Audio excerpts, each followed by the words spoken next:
Welcome to Bemidji. Here we are. We've got some bonus coverage here tonight for the Moorhead Spuds JV game. Bemidji. We're about halfway through the first period. The score is 0-0, but to this point, Rob, it seems like we've had the better of the play. Spuds have carried play for sure. Got an early power play off a dominating first shift, unable to convert early in the game. Special thanks to Alex Ryan, production coordinator extraordinaire of Spuds TV. Set this whole thing up in a matter of minutes so we could get coverage going for the junior varsity game. So here we go. Rob Grammer with Brian Grammer, and on the puck is Matt Grammer. That was convenient right Timing. there. Look at him fly. Look at him fly. Up the anyway, wing. There he goes. Center ice. There he goes, and lost it at the neutral zone there, but the Spuds got it back. You taking play-by-play? Go for it. I'm not. This is yours. It should be one of us, so we can. You take it from here. Okay.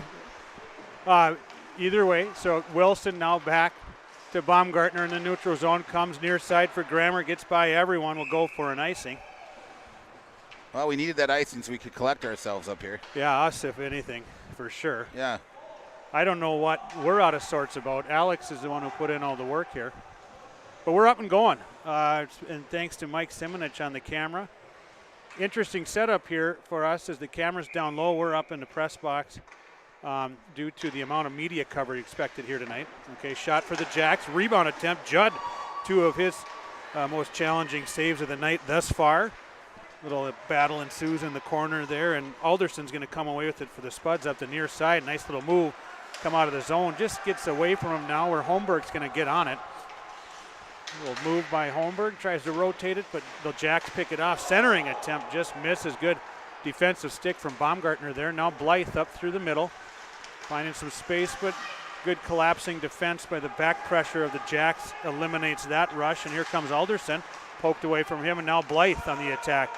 Shoots it just high over the blocker there. The Jacks corral it in behind. They're going to roll it around far side, and they're going to be able to get it out. But now Baumgartner controls and comes for Carlson near side. Abe's going to cross the line. He's looking for something. Gets it down low where Alderson will get on it. Caleb trying to create. Two Jacks converge on him and pinch him off the play.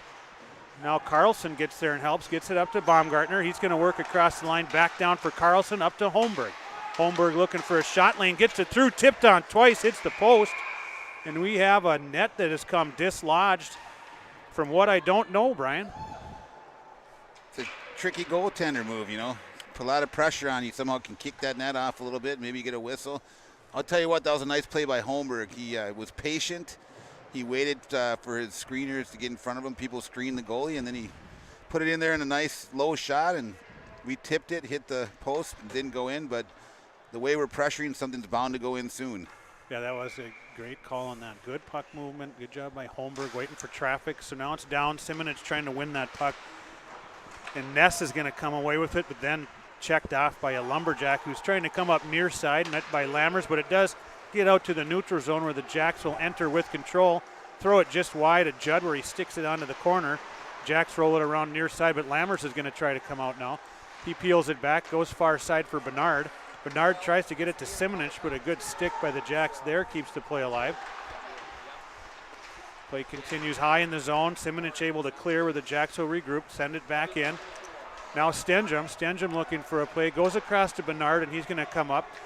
He tries to find Simonich in the middle. Nice play there. Simi tries to tip it on, is able to control now. Gets it over to Lammers. Lammers on the backhand tries to get it back to Simonich, but broken up by a skate there.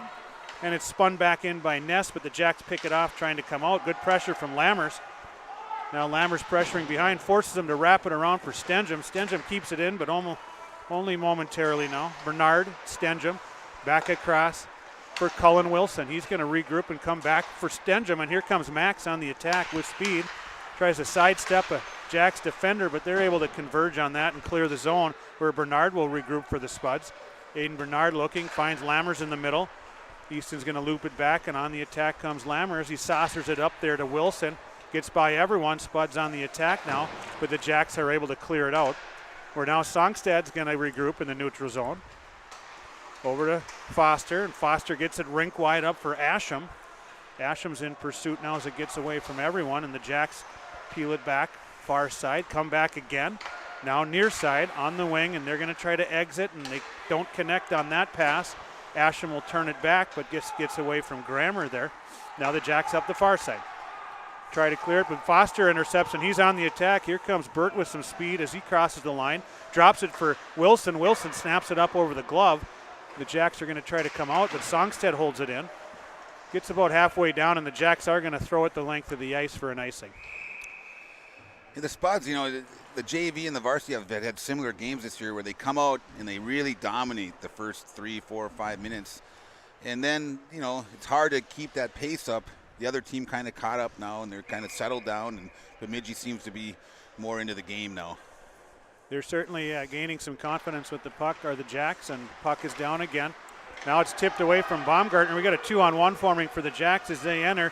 Try to get it across, but a good bit of defense from Holmberg there really snuffs that out before it can even get started. And we have a battle high on the near side half wall. Jacks come away with it, but good back pressure there, or collapsing pressure from Baumgartner breaks it up. The Jacks will throw it in on Judd. He gloves it down and gets it back into play for Holmberg.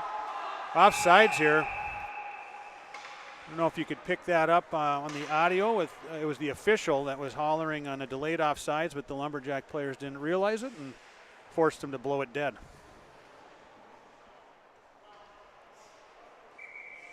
Face off just outside the Spuds defensive zone. Puck's down, and Alderson tries to win it back. It gets by everybody where Baumgartner's going to get on it. Now Collins pressured there and gets tied up. And Alderson comes in to help, and now Alderson's going to come away with Baumgartner helping out, and he's going to now peel back. But good pressure from the Jacks here to make it real difficult on the Spuds. Good little body check from Baumgartner to free up some space, and now Alderson again.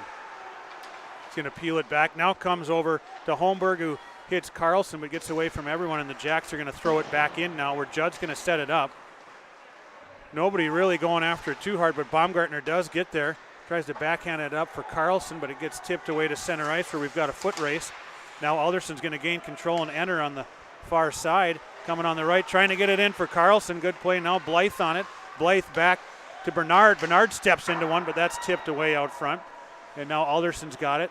Trying to control, cycles it down, and now the Jacks are going to try to ice, and it tips off a Stenjum's glove. And here comes Ollie Judd. He's going to lead the breakout, catching the Jacks on a change. It's Blythe. Blythe trying to maneuver around, drops it for Alderson. Alderson back to Blythe. Blythe in for Carlson, tipped on. Nice blockered save. Away. Now Carlson controlling, far side.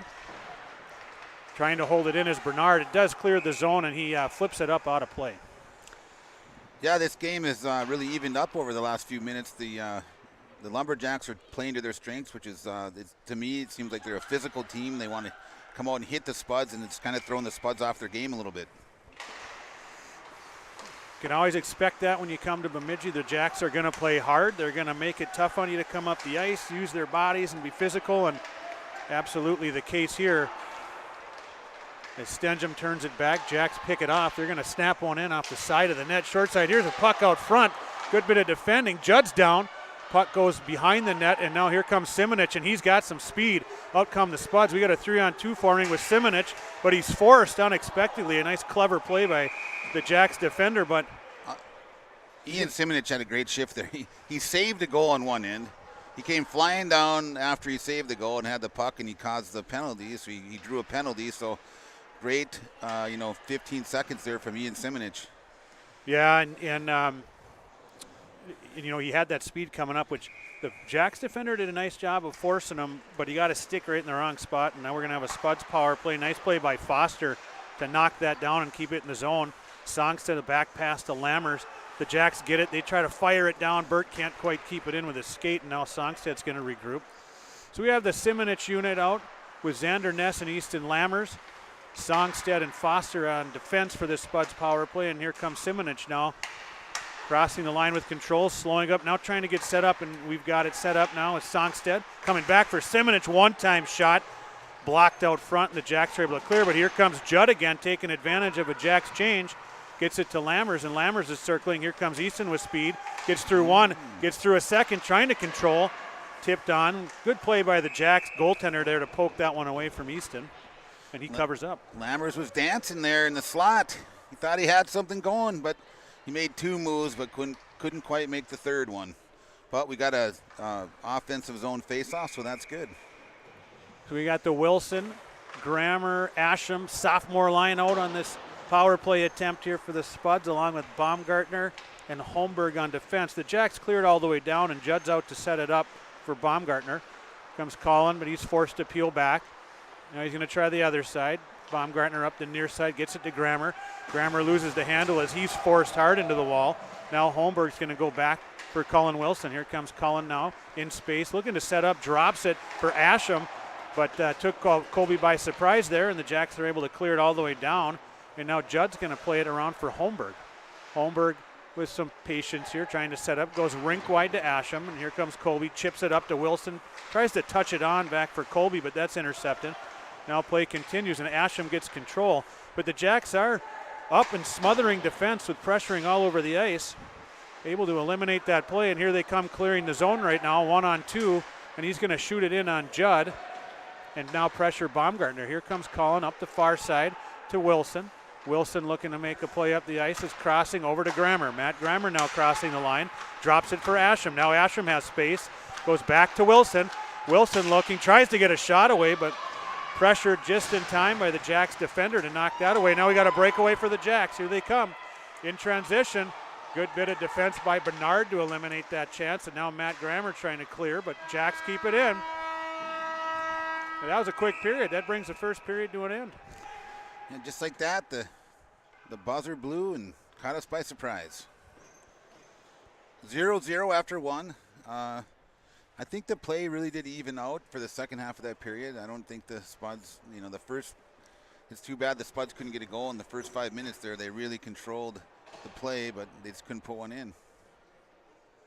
I think that's fair to say. Better of the puck time went to the Spuds, but the Jacks did a really nice job of pressuring all over the ice, making it hard on the Spuds to really get a lot of space outside of that first couple of shifts, the first 5 minutes. And there you have it, a 0-0 first period. Ollie Judd didn't see a ton of shots in that first period, but the ones that he saw, they were good saves. He made a couple of really good saves there, and we need more of that from him. It's hard sometimes when you don't see a lot of shots to be in the game like that, but he was prepared when he got those shots.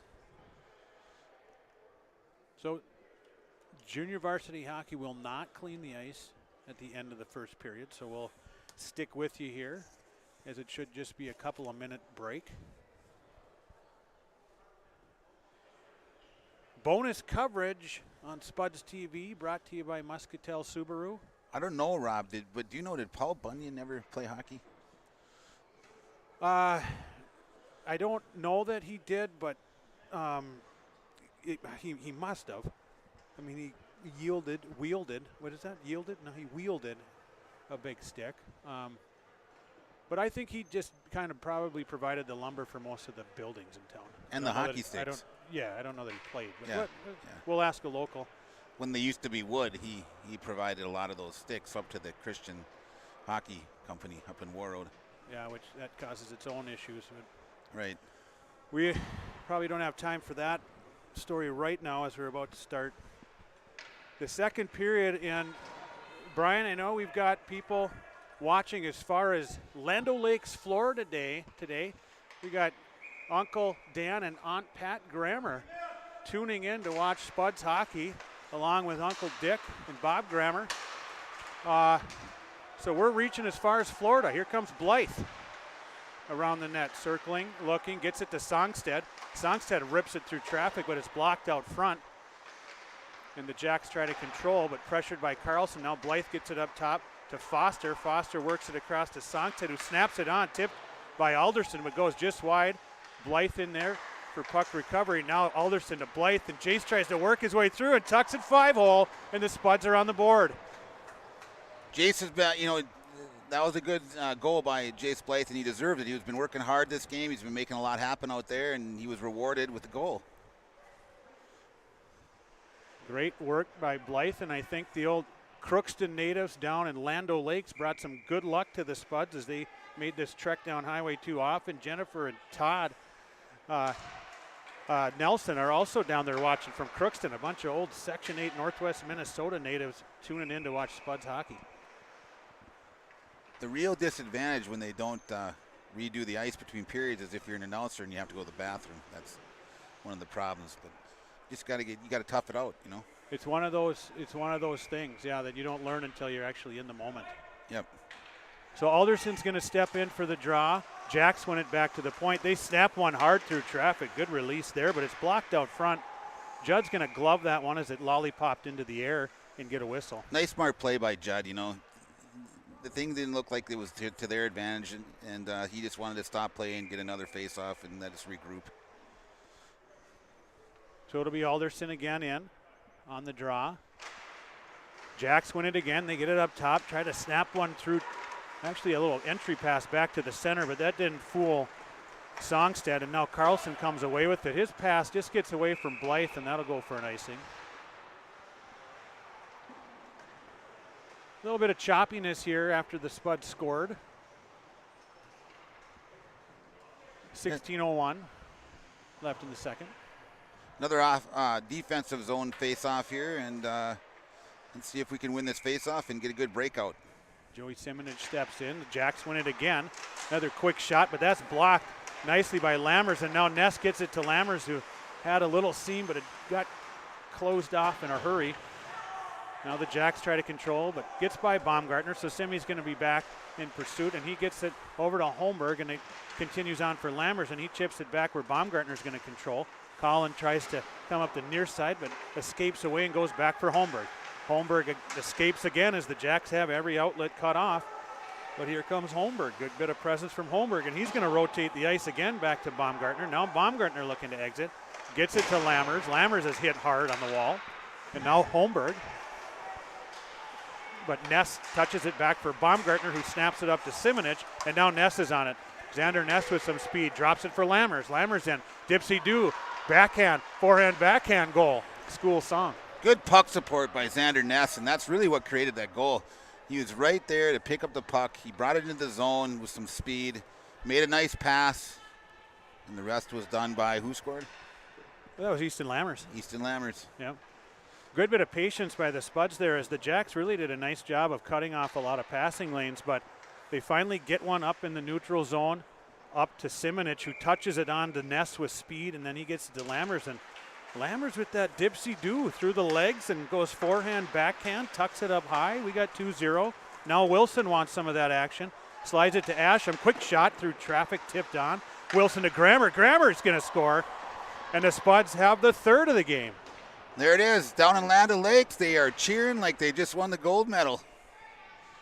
Yeah, well, it's a gold medal moment for sure, as that line of the sophomores, the sophomore trio there, likes what they saw from the cast of juniors on the previous shift and said, let's go get one of our own. And what a great play all the way around to find Grammer out front, and Matt makes no mistake and tucks that one home, and here come the Jacks.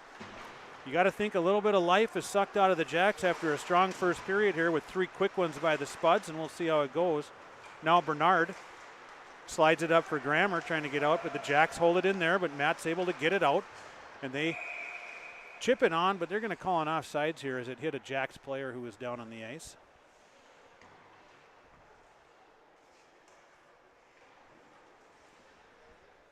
Wilson, Asham, and Grammer up front. Sten and Bernard on defense. Jacks win it. They're going to throw it in, but right there to get is Stenjum over to Bernard. Bernard's going to find Wilson in the middle, and Wilson's going to slide it to Asham. Asham's going to go rink wide, where the Jacks are going to get on it first. Grammer pressuring, but the Jacks chip it up on the wall. They try to chip it along, but good pressure from the Spuds, and now Stenjum's got it. Backhands it back down to Wilson. Now Asham trying to help. Puck is still kind of loose. And Stenjum with a nice look into Asham, but they get a stick in the way.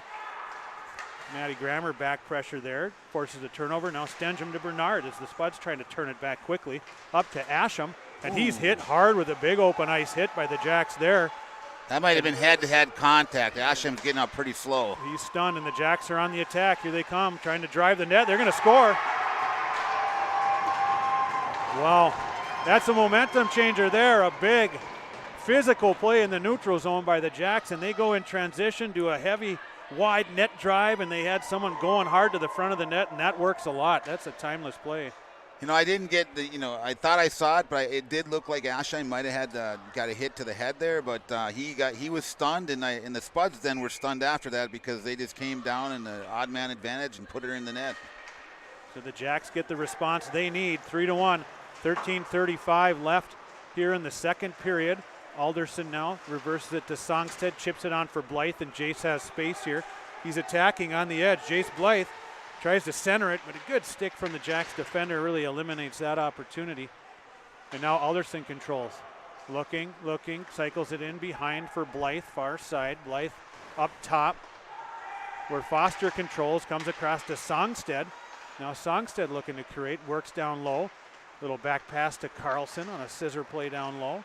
Carlson across to Blythe, and Blythe tries to get it up for Foster. Foster chips it back for Blythe. Good defense from the Jacks, and they're going to come away with it and clear, where the Spuds will now regroup and come across for Songstead. He's going to enter the zone with the puck. Tries to get it in for Carlson, but it was intercepted by a Jacks defender. Now pressure by Blythe. Blythe wins a puck, trying to find Alderson, gets it to him on the backhand, Caleb Alderson. Again, good recovery defense by the Jacks to get a stick in the way of that one. Carlson tries to get it up top, but instead cycles it back for Blythe. Blythe with the move on the edge. Here comes Jace. Tries to go up high, short side, but fans on it. Jacks are able to clear it. Will Judd play this? He'll let it go for an icing. Although the Spuds didn't score there, that was a good answer. They came back hard after the Lumberjacks scored, and we're going to make sure that the momentum didn't switch too much, and it was good hard play by them. So the Jacks respond, and the Spuds in turn respond with some play of their own. Puck down, Simonich was unable to get it, chipped on, and the Jacks had a 2-on-1 forming there, but it just kind of trickled up over the boards and went into the Spuds box, so we'll have a face-off. Good stick by Holmberg. So it'll be the junior line. Well, actually, Simonich is a sophomore, that's right. Sophomore, but the Xander Ness, Easton Lammer, Simonich line. Out for the Spuds, Baumgartner and Holmberg on defense. A little ping pong going on in the neutral zone here. Comes away for Baumgartner, who tries to get it over to Holmberg, but then Simonich comes in to help clean up the mess, who gets it on to Lammers, and Lammers is in space again. Here comes Easton. He's got magic in his stick tonight. He's feeling it. Just gets poked away, but a nice entry pass to Simonich, and now Joey circles near corner up for Baumgartner. Baumgartner looking cross ice to Holmberg. Holmberg down to Lammers, back to Holmberg. Just Baumgartner snaps it through traffic, and that's going to score. Quick release from Colin Baumgartner. Net front presence provided by Xander Ness on the screen. I think Bomber's going to get it. Yeah, that was excellent play. Patience by the defender. He waited for some traffic out front. Ness got in the way of the goalie. Timed it out perfect. Shot it. Goal. Boom. Rob, I just got a text. We also got people in San Diego evidently listening in today. Diego. That's right. Eric Berg, uncle of one of the players. And Eric Berg in San Diego, welcome aboard. Former Crookston Pirate as well. Wow, a lot of Crookston presence in the audience today, which always helps. I'm not sure who they dislike more between Moorhead and Bemidji, but right now it feels like they're giving a surge to the Spuds. They definitely dislike Bemidji more. That's a fact. It's a Crookston fact. It's a Crookston, okay, Yeah. Well. We got that cleared up. Wilson's going to step in. Asham on the right, Matt Grammer on the left. Baumgartner and Holmberg again on the point. Bomber for Holmberg, gets away from him. Jake will get it up to Grammer, but the Jacks intercept that, and they're going to regroup now. Coming up the center of the ice. But pressured there by Wilson, and they're going to force a dump where Baumgartner's trying to get on it. He'll get there first. Colin chips it on for Holmberg, and the Spuds try to exit, gets it up to Grammer, who tips it on to center ice, and then slammed into the player box of Bemidji by their own player.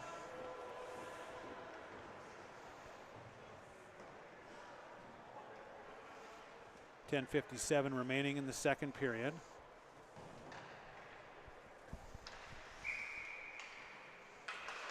Wilson, Asham, Grammer remain. Bernard now and Stenjum on defense. Deep in the Jack zone. They go in behind on a D-to-D, trying to exit, just kind of force one up the middle. It's tipped on. So they're going to wave off the icing. Bernard's going to get there anyway. He reverses it nicely for Stenjum. Now Max is going to look to exit, but that gets away from him. Jacks try to defended on, and a nice touch pass from Asham to sprung Wilson into space. Cullen Wilson in, forehand, backhand, and he's going to score it. Beautiful move by Cullen Wilson to convert that pass from Colby Asham. Yeah, this line is playing well tonight. They're really clicking. Asham and Wilson and Matt Grammer, they're all out there just kind of supporting each other and making some nice plays. Good look from that all sophomore line there. Second goal of the game for them.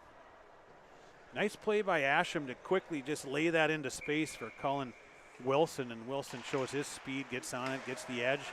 Little forehand, backhand tuck. Now Songstead in the middle to Alderson. Caleb's got space as he crosses the line over to Blythe. Blythe tries a tipsy-do, but defended well by the Jacks, and they're going to come away with it now, but Foster turns it back. Now Songstead. He's going cross ice for Carlson, and here come the Spuds. Abe crosses the line looking for some help, drops it for Foster. Foster tries to make a pass across, but fanned on it. Good recovery from Burton. Now we're going to have a penalty. They are going to get Burt as he tried to scramble back, and they're going to give him a holding call. Yeah, if there's any, sometimes there's a good penalty. Like the guy's going to get a breakaway. If there's such a thing as a good penalty, that was probably one there by Foster. Yeah, you never want to give them a clean run up the ice if you get beat like that. You never mind desperation defending. That's competing hard, and we'll see the Jacks power play now. Alderson blocks a shot. He gets taken down, and they're going to call that. So we got to see the Jacks power play for 6 seconds. I'm getting a lot of texts. People want shout-outs now. So there's evidently a Mike Hunt in Vegas watching the game, and I don't know where he's from, but he's related to the Lammers. So thank you, Mike. Yeah, I'm starting to think if we kind of do one of those connect the dots on the map right now, we've got Vegas, San Diego, and Land Lakes, Florida. We might start to have the starts of drawing a potato on the map of the United States. That's just my early speculation. Play gets past Baumgartner now. Holmberg's in pursuit. Holmberg leaves it for Baumgartner behind the net, and Collins going to set up now and wait for support as we've got 4-on-4 hockey. Tries to get it to Carlson. Nice play by Abe to continue the puck on for Caleb. Now Alderson back to Abe, and the Jacks are going to try to clear. They get it out. Now Baumgartner's going to go back on it, and he's pursued by the Jacks. He's going to get it up for Alderson, touches it for Carlson, and here comes Abe again with speed, trying to get around the edge, but a good bit of physical defending by the Jacks rides Abe off that puck, and now they're going to control. They lay it back in behind Alderson on him, trying to create a turnover. But they come away with it, and they clear it rink wide. It's not going to go for icing here as Holmberg or Baumgartner will get there first, and now it's Bomber peeling up the ice. He's got some speed, tries to cut back, but poked away from him. Now Jack's trying to control. They leave it there, one-time shot. Nice little play there by the Jacks high in the zone. Now Alderson, he's going to come away with speed. He's got Carlson with him, 2-on-4. He tries a little move through the Jacks defender. They're going to call him on the play as he got his stick in there and tripped up Caleb, and I would think, Brian, this would be a tripping call. That was pretty textbook. 2 hands across the knees. Pretty easy call. Tripping is the signal. So we've got, we've got 40 seconds roughly here of 4-on-3 Spuds power play. And the Jacks player and the Spuds player come out roughly at the same time, 6 seconds apart, and then we'll go to 5-on-4 power play for another minute. 8:41 remaining in the second period. So Judd's going to set it up here for Stenjum. Max is going to come up here and survey. Tries to pass it on, picked off nicely by the Jacks there. Just gets away from him as he tried to create something off it. But now they're going to rag the puck. So Jacks back on it, trying to kill some time. They come near side, get it out to the neutral zone. Max controls, and now it's taken away again by the Jacks. They step in, quick shot through Bernard, but Judd's right there with the glove. That's a good play by Ollie. He was prepared. Sometimes you get caught sleeping when you're controlling the puck, but he was ready for that. He was right on it. Nice job by Oliver Judd to stay alert there as the Jacks turn that quickly back in transition. New 4 out for the Spuds. Simonich wins it back to Songstead. Songstead to Holmberg. Holmberg now up for Lammers, and now to Simonich across the ice. Joey's got some space. He's going to peel it back now and try to set up. Gets it over to Holmberg. Now Holmberg mishandles. And we have a 5-on-4 power play, but we have Sneaky Pete coming out of the box for the Jacks. He's going to rip one and score. That was a heck of a shot by number 15, let me tell you. That was a blaster.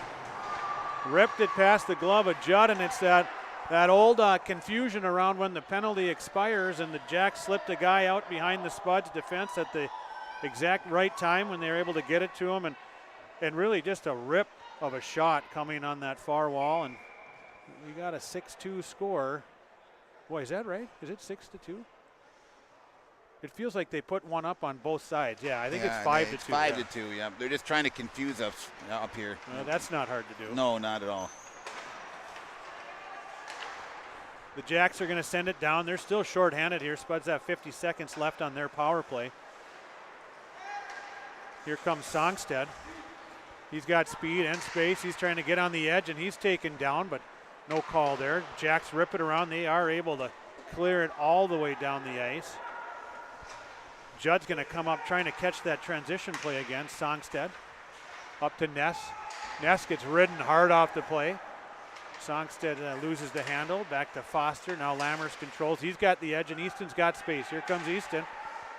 Touches it wide. Good stick by the Jacks there to clear it, and they're going to be able to clear as the Spuds defender Songstead had gone on a change. Now Baumgartner going to peel in behind Judd. Going to stop there and wait for some help. He's got Ness on the right, Wilson in the middle. Goes over to Holmberg. Now Holmberg's going to come back across for Ness, but it gets sticked away, and the Jacks try to counterattack quick, but good job by Wilson to break that play up. Now Lammers trying to win a puck, but the Jacks come away with it. 2-on-3 now. They make a move on the edge, try to center it, but good job in recovery is Baumgartner with the stick. And now Wilson up through the neutral zone. He's got some speed. Gets it to Lammers.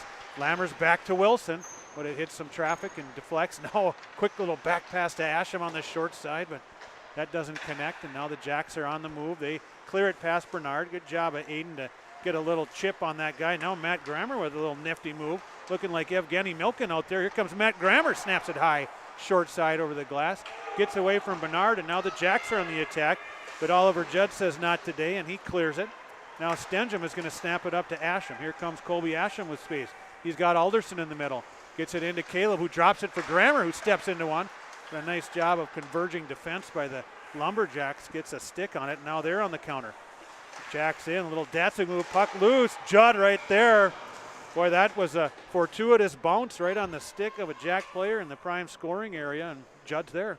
That would have been unfortunate if Bemidji scored there after all the dominant play we had in the offensive zone, but that's hockey. Good play by Judd to not let that happen. Well, Brian, you started something with the text messages coming in. Tom Alderson said he once visited Icy Mugs in Crookston, so we've got a lot of Crookston references. I don't know where it begins and ends, but we do know that Bernard has the puck. Some people might not know this, but Tom, he played hockey at the University of Minnesota, Crookston, with Eric Berg. Slap shot through traffic goes just wide. Jacks control, throw it in behind Judd, but Stenjum's going to get there to break up the play. They reverse it now for Alderson. Caleb gets away from the ref, and he's run hard into the end wall, but a nice job by Caleb to spin away. Carlson's able to clear it out, and the Jacks have got a little bit of jam now as they are picking up their physical game and their energy level. Create a turnover there, trying to get on it, but Stenjum sticks it away. Now Carlson trying to win a puck, but the Jacks are there. The Jacks getting a little feisty here with 4:40 to go in the second, putting pressure on the Spuds. Max trying to pick a puck out, chips it up the wall.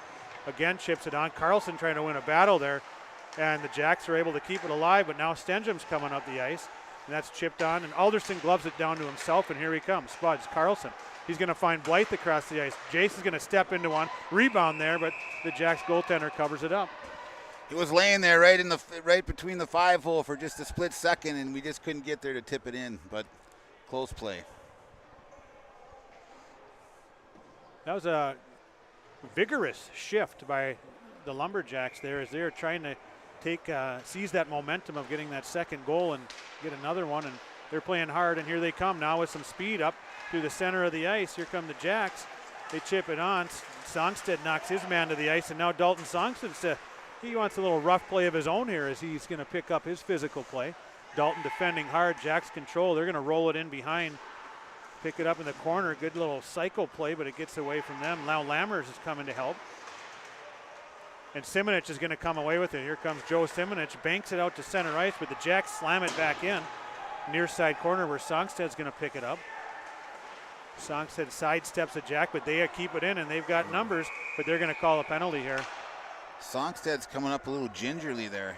I don't know if they, is that a penalty on the Lumberjacks, Rob? It is. Need a knee or something? You tried to trip him? Yeah, I think so. And they're going to call him for tripping, not need a knee, but that was the type of action, which I'm sure was what drew the penalty. That's or right. Caused it, yeah. He took his knee and tripped him on the other guy's knee. That's where I got knee to knee.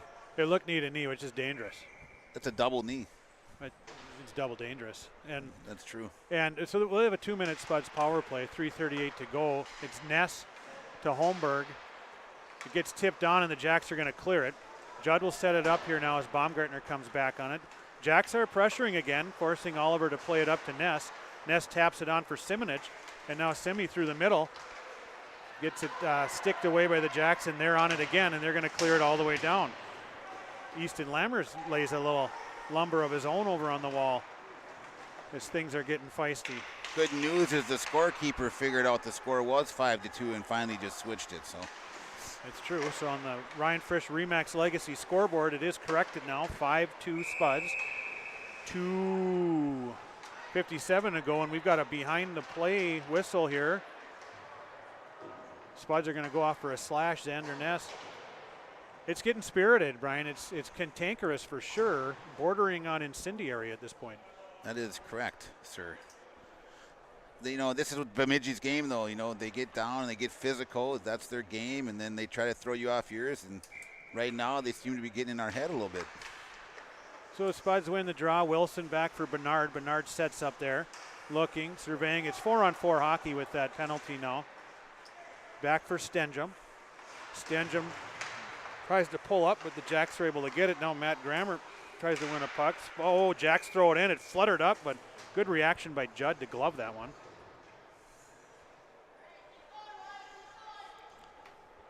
Spuds got to match the intensity that Bemidji is playing with right now and get back that momentum. So Wilson wins it again for Bernard. Looks like a carbon copy. Aiden sets up, now gets it on the wall to Grammer, but it gets by him. Jacks snap it through traffic and score. That's a big one. It got tipped about 20 feet out in front of Judd. It got tipped, and you could tell Oliver really couldn't see it, and it just went up right under the bar, and now it's interesting. 5-3. Yeah, that was a turnover from a failed breakout pass that I don't know if it was the receiver or the passer, but whatever happened, we didn't get it, and then ended up going to the defenseman, and then they got the shot and scored. And so the Jacks are capturing this momentum right now. You can tell they've ratcheted up their physical play, their energy. They've scored the last 2 goals to get from 5-1 back to 5-3 on the Ryan Frisch Remax Legacy scoreboard. 2:24 remaining in the second. Still 4-on-4 hockey for another 46 seconds here. Then the Jacks will have a power play. So Songstead to Carlson, gets away from him, and the Jacks slam it back down, making it hard on the Spuds to come up the ice. Songstead rotates to Foster. Foster to Carlson. He's going to find Alderson in the middle, and Caleb with a nice idea to tip it back to Abe, but it hits a skate, and now Foster's going to step up. He's ridden off hard, but continues on. Burt trying to win a puck down low. Now Alderson's going to turn it towards the net. Jacks are there. Now Alderson's going to try to regroup as it comes out to center ice, and he's met there again. And the Jacks are going to throw it down. It's tipped up high, and they wave it off as it must have hit Alderson there on the way. Baumgartner reverses it for Songstead. Songstead up for Carlson. Carlson on to Alderson. Now Alderson attacking on the edge. He's trying to drive the net wide. He's got Carlson out front. He's taken down. Jacks try to play it, but Carlson intercepts, trying to make a play towards the net, but defensed well, and now out to neutral it goes with Baumgartner regrouping. Baumgartner's going to find Alderson in the middle, and Caleb's going to take his time now. Looking, tries to make a little move into the middle. He's checked off the play. The Jacks are going to clear. Now Holmberg. Holmberg chips it on. Now the Jacks are going to come back again. That hits Carlson. The Jacks are going to intercept. A little bit of racquetball happening out here. Now a big hit from Alderson, but the Jacks control. 1 minute to go. All penalties have expired, so we're back to 5-on-5 hockey. Jacks now down low in the zone, controlling, try to come up top there. They keep it in, half wall, they cycle it down low now where they've got some space. Jacks attacking. Good play by Holmberg to intercept that play. Now Asham. Asham back for Holmberg. Jacks are there. 2-on-2 scrum down in the corner. Jacks come away with it, but checked off nicely by Alderson, and Baumgartner's just going to get a clear. That's going to go on net to eliminate the icing. 20 seconds remaining as Asham creates a turnover. Tried to get it in for Grammer. That bounces out front. Loose puck on the side of the net. It's in the net. That's a goal, but it's going to be waved off. Premature whistle. Ref lost sight of it, and it never was covered. And there it was, squirting into the back of the net, but that was definitely post-whistle. Yeah, he did blow the whistle. I'm not sure he saw the puck, and sometimes it's hard as a referee depending on your angle. Well, there's a lot happening out there. Jacks control, 10 seconds left. They're going to try to kill the clock. Good pressure from Wilson. Jacks are coming up. Good bit of puck poise from that Jacks defender. He's going to clear it, and that'll do it for the second period. And a 2 on the Ryan Frisch Remax Legacy scoreboard. Spuds 5, Lumberjacks 3. We'll have a resurface and a 15-minute intermission, and we'll be back.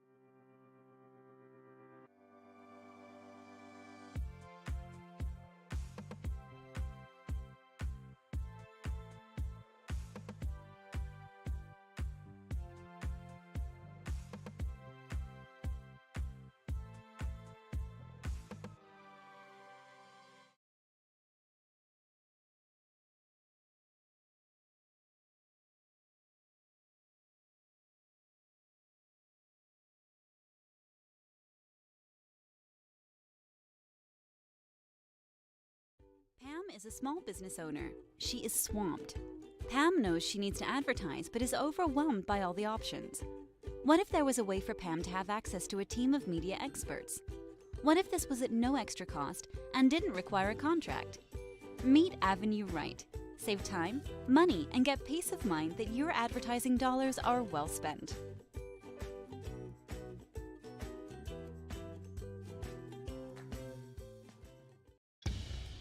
Boss DXT snowplows are tough to beat. Featuring dual trip tech, flared wings, and optional D-force for improved scraping and backdragging performance. Choose from 3 different sizes in steel, stainless steel, and poly.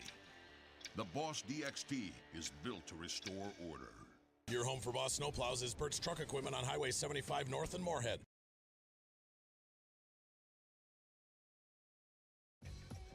We are The Breakdown. For almost 2 decades, we've published the most comprehensive yearbooks on Minnesota high school sports and run the best in-season and off-season events. We cover every corner of the state. We are The Breakdown.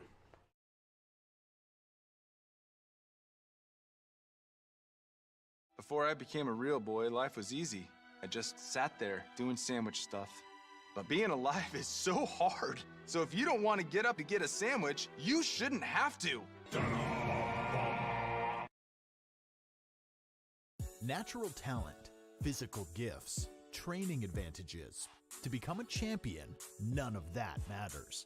True champions are the ones who are comfortable working harder, staying later, and finding that competitive edge. They are never satisfied simply doing a good job, because those who transform themselves from local talent into local folklore are the ones who continually perform beyond their limits. Bell Bank, proudly supporting champions everywhere.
Revive Professional Massage Therapy Clinic. Locally owned and operated. Open 7 days a week, day, evening, and same-day appointments available. Couples massages also available. 20 highly trained professional licensed massage therapists on staff. Now with 2 locations, South Fargo and Detroit Lakes. Offering online booking and online gift certificates. www.reviveprofessionalmassage.com.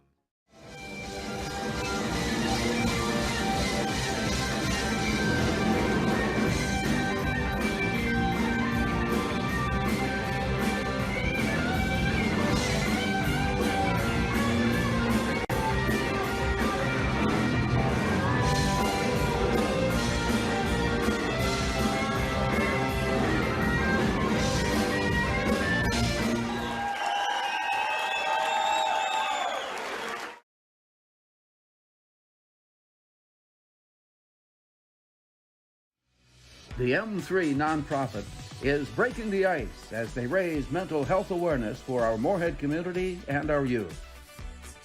Started by a group of parent volunteers, M3 will offer support and host events throughout the year that bring focus to mental health. Together, M3 will raise awareness, eliminate the stigma, and connect resources for mental health. Thank you, M3, for supporting our community's youth.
Pam is a small business owner. She is swamped.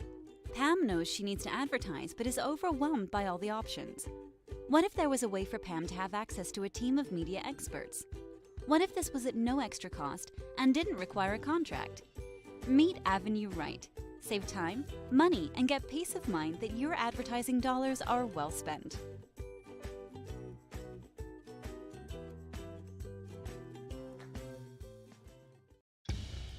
Boss DXT snowplows are tough to beat. Featuring dual trip tech, flared wings, and optional D-force for improved scraping and backdragging performance. Choose from 3 different sizes in steel, stainless steel, and poly. The Boss DXT is built to restore order. Your home for Boss snowplows is Bert's Truck Equipment on Highway 75 North in Moorhead.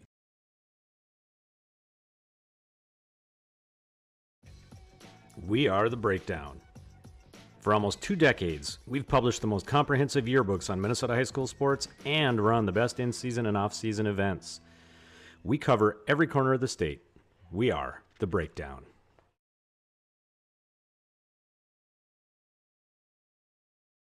Before I became a real boy, life was easy. I just sat there doing sandwich stuff. But being alive is so hard. So if you don't want to get up and get a sandwich, you shouldn't have to. Natural talent, physical gifts, training advantages.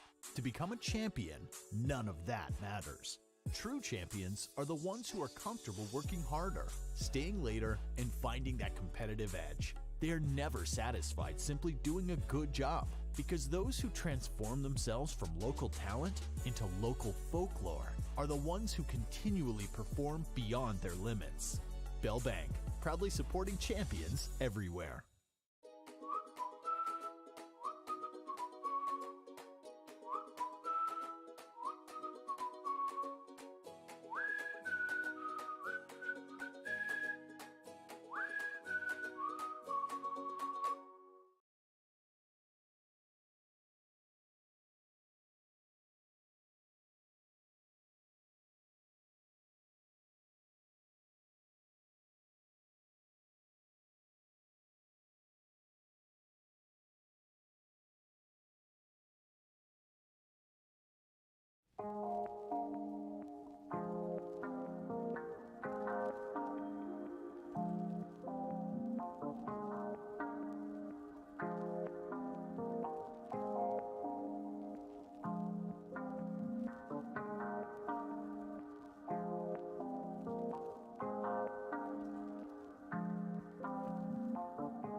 All right, we're back. Both teams are on the ice to start the third period here on the Ryan Frisch Remax Legacy scoreboard. The Spuds are hanging on to a 5-3 lead, but I would say, Ryan, the momentum is squarely in the corner of the Lumberjacks right now. That is true. I think what Moorhead needs to do is think about how they came out to start this game and channel that energy and start out the third period that way and try to get, at minimum, some offensive zone time to start, and if they can, pop in a quick goal to get that momentum back. Jacks are going to want to continue that physical play, and that's becomes kind of the question when you get into a game where it felt like the Spuds had control and the Lumberjacks said, hey, we got to do something, and they fought back physically, and it worked, and they got the momentum, and can they maintain that? Or can the Spuds counter that and regain the momentum? It's going to be interesting to see how the start of this third goes. We could be in for a barn burner. I don't expect the Jacks to go away. I know that. You know that saying, the worst lead in hockey is a 2-goal lead. I don't really understand it, but that's where we're at right now. That's where we're at. So, advantage Lumberjacks. Exactly.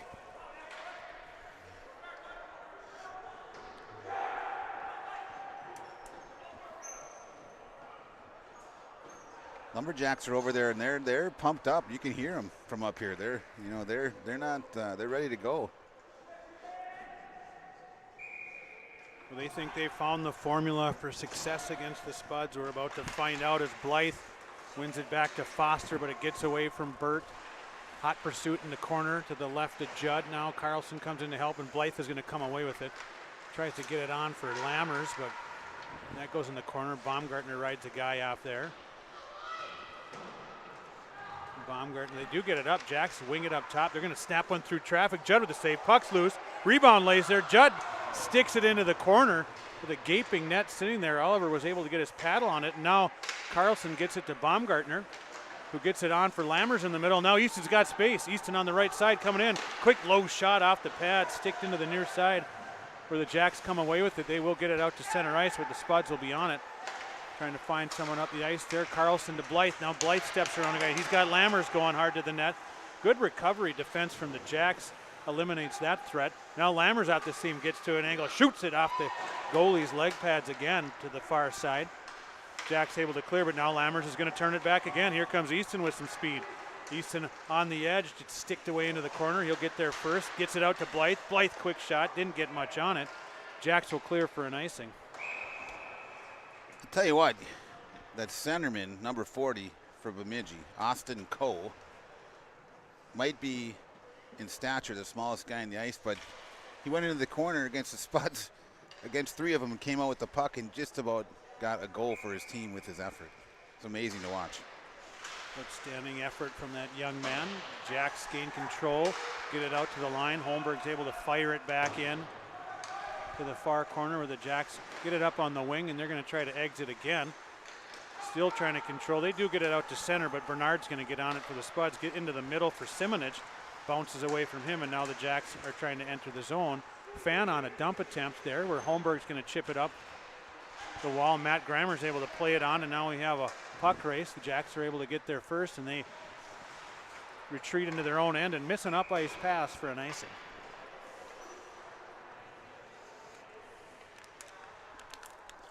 Got a little change in the lines here. We got Matt Grammer playing with Joey Simonich and Xander Ness now. Spuds trying to change it up after that second period there to see if they can spark something, but the Jacks come away. Chip it in deep behind Stenjum where it's going to go to the corner. Jacks will get there first. Now Xander Ness comes to help out, and he's going to win a puck, and out come the Spuds now. He's got Simonich in the middle and Matt Grammer trailing. Good little delay by Ness trying to find Grammer, but the Jacks were able to converge on it before the play really developed, and now they're going to control in behind their own net. Come up the near side trying to get out, but Simonich breaks it up. And the Jacks continue on. They get it by Stenjum, and they're controlling. They try to get it out front where they had a player right in front of Judd, but not able to do it, and Baumgartner comes away with the puck. Nifty little pass to Grammer. Grammer's entering the zone, trying to get in around the Jacks. Is able to advance the puck below the goal line, but the Jacks turn it up quickly now, and here they come as the Spuds have gone for a change. Puck is thrown up ice. They're tipped high up into the stands for another whistle. So far in this period, it does not look like the Spuds are matching the energy they had in the first, but they're going to have to find something, or Bemidji's going to get back in this thing and tie it up before you know it. Jacks control off the draw. D to D. They're going to try to find someone in the middle. It's tipped on deep into the Spud zone where Foster will get there. Now Bernard chips it up to Cullen Wilson. Cullen Wilson is going to reverse field in behind Judd. Judd up the far side to Asham, and Asham comes across to Bert Foster. Now Bert gets it to Cullen Wilson with speed, but the Jacks are able to turn it back. That's going to go for an icing. That was a good break for the Spuds. Bemidji could have probably skated that out and made a play, but the player kind of panicked and threw it up the ice, and now we've got an offensive zone face-off. So we'll see if Blythe can do something with this opportunity here to win a draw and get some offense going. Gets it to Wilson. Wilson tries to snap one through, gets it on. No traffic really there for the Spuds, so a fairly routine save for the Jacks goaltender.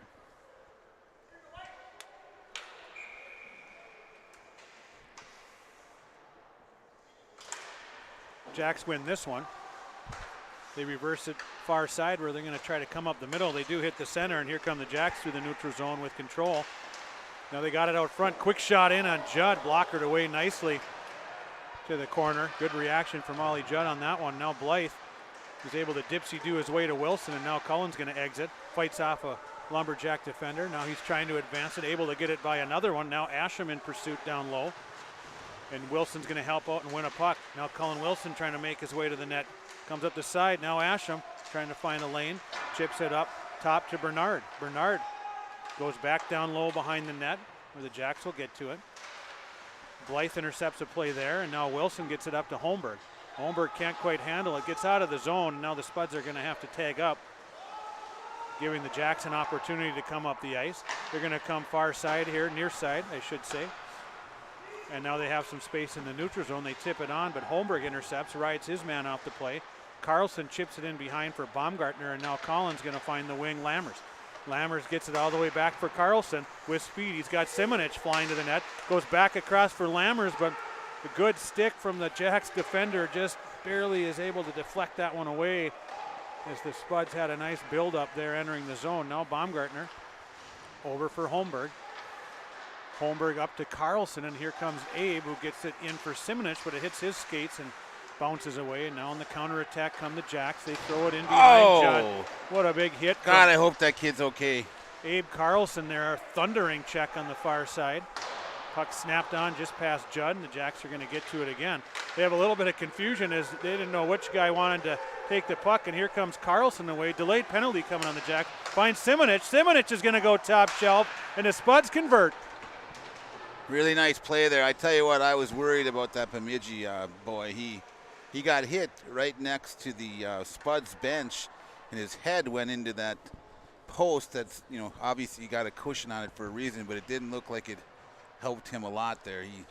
That looked like it hurt pretty bad. It reminds you an awful lot of the George the Animal Steel turnbuckle move. Yeah. And you know, we obviously hope the kid's okay, but that's what it is for those of you. That reference might illustrate it's like hitting a turnbuckle there at full speed. So Spuds convert off of that good play by Carlson into Simonich, and play resumes now in the neutral zone. Here comes Blythe, nice little back touch to himself, and he's going to get the edge, trying to find some space. Ridden off the play nicely there by the Lumberjacks, but Matt Grammer comes in support, wins a puck. Here comes Matt up the side, gets it to Stenjum across to Bernard. Bernard snaps it through traffic. Good net front from Blythe, but the Jacks goalie fights that off and is able to hang on. Good forecheck there by number 26, Matt Grammer. He supported the play, got in there, got the puck, got it out to the point, and created a scoring opportunity. So Blythe will step in. Jacks win it back to the corner. Ness, though, puts some pressure on and wins a puck there. Now Xander controls. He's looking, snaps it through, trying to get it to Blythe out front. It's loose. They flip it up high. Bernard keeps it in. That's a heck of a play by Aiden Bernard there. But the Jacks do come away with it now, and they're going to enter the zone clean on the right side, trying to find space as he kind of does his Crosby swivel and still controlling back there. Good collapsing defense by Blythe helping out, and that allows the Spuds to come away with it. Now Matt Grammer gets away from him, but Stenjum controls now. Now Max in behind, shuffles it over to Bernard. Bernard's looking for someone, can't find anyone, so peels back, and he'll set up in behind Judd. And now he's going to come up and find Z Ness, and Z gets it across to Matty Grammer. Here comes Matt in space looking for Blythe. Blythe is going to pull it to his backhand and get taken down. No call there. Foster, he's going to keep it in. He's going cross box for Xander Ness. Now Xander on it. Quick turnaround shot there. Goalie was able to steer it in behind. The net might be loose, maybe not. Play continues. Jacks cleared up off of Foster's glove, where Burt will go in pursuit. Now Burt's going to peel it back. Gets it to Baumgartner. Baumgartner in the middle to Simonich, and that just gets beyond Joey and will go for an icing. Yeah, that would have been nice to connect on that pass there. It's unfortunate. It's going to give the offensive face-off to Bemidji here. Sometimes that happens. He looked like he was a little nonchalant with the pass there, but anyway, here comes Bemidji, and here the face-off. Certainly the right idea. Sometimes it just doesn't connect, and 9:53 to go here, and the Spuds are trying to exit. Good play by Asham to use his body, but the Jacks keep it in. Now Foster touches it on for Baumgartner. Baumgartner to Wilson. He tries to touch it on for Simonich. Another good idea, just doesn't quite connect. Judd will set it up for Foster. He reverses for Baumgartner. Good pressure from the Jacks on the forecheck there. But Foster's there to clear out a centering attempt, but the Jacks keep it in. Flip it in behind Judd again where they're going to work. Good defensive support from Simonich coming back to help, and now Joey with some speed is going to exit. Up the wall for Wilson. Can Cullen get there? He can to eliminate the icing. Good effort from Cullen Wilson, and now Simi turns it to the net, fires it short side. Gets steered in behind. Jacks control. Wilson there, back to Simonich. Simonich for Wilson. Now it's loose, and Asham's trying to jump on that to create the turnover. I don't know if we have a hook or a hold. Could be some of each. Play continues, no call. We do have a call. And they are going against the Spuds. That was one of those hook-hold situations where Colby definitely got his stick in there, but it was aided by some clever bit of gamesmanship from the Lumberjacks, who kind of hung on and made it a little bit more severe than it probably was. But either way, the far side official sees a hook, and we'll have a Lumberjacks power play. As usual, Colby didn't think he did it. You know, that's how it goes. Still 100%. Player never did it. So Jacks go to the power play, try to shoot one through, but Bernard blocks it, then he pokes it away. But Jacks win that puck, and they're going to set up in the corner. Quick pass out, one-time shot. Judd's out there to stop it. Puck's loose. Spud's trying to clear, and Ollie comes out and pokes it to the side, and Lammers is able to get there. And nice hard clear by Lammers. Yeah, there was no question that was going down the ice. Now the Jacks control. Looking to come up the ice. They find a long lead pass that now they control and trying to set up their power play. Another one-time shot by that same guy on the right point for the Lumberjacks, and a wicked hard shot, but there really was no traffic, and Judd gets the glove on it. He saw that one all the way. That was a nice hard shot, but nobody screening him. Swatched into the glove.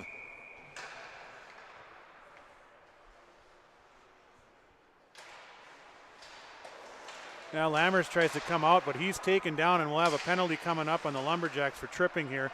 They don't quite touch it up, so Holmberg's going to go back on and try to control for the Spuds, allowing Judd to come off. Now Bernard rolls it around to Carlson. Carlson trying to get there. Still, Jacks don't control. They are finally going to blow the whistle. Looks like we'll have it evened up here. Some more 4-on-4 hockey. They'll go off for a trip.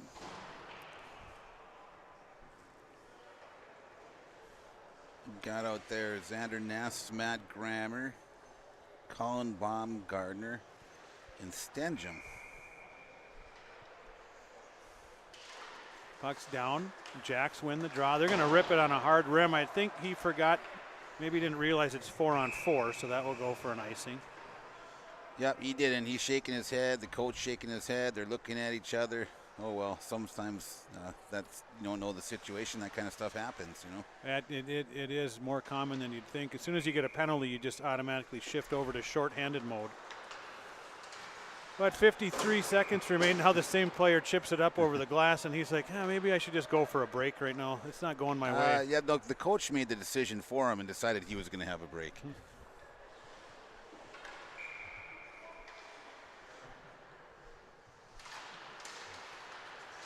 Jacks come away with it clean through the neutral zone. Trying to get the edge on Baumgartner. Good bit of defending from Colin there prevents that. Now Matt Grammer with some space on the left side attacking. Matt looking, tries to drop it for Ness, but converging Lumberjacks poked out away, and here they come now. They've got, that's offsides, yeah. That, the aforementioned number 40 for the Lumberjacks, Coe, I believe. He had his sight set on the front of the net and just got in ahead of the play. Yeah, it's only about 5 feet offside, so it's pretty close.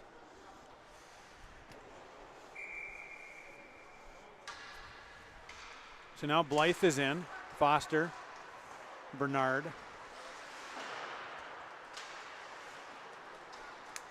Foster chips it on, but the Jacks are able to counter that. Now Bernard's going to go across for Wilson. Cullen's going to lay it back for Bernard as they try to control and 4-on-4 hockey, try to keep possession of the puck here. And now Blythe has it as he enters. A few seconds, Moorhead will be on the power play.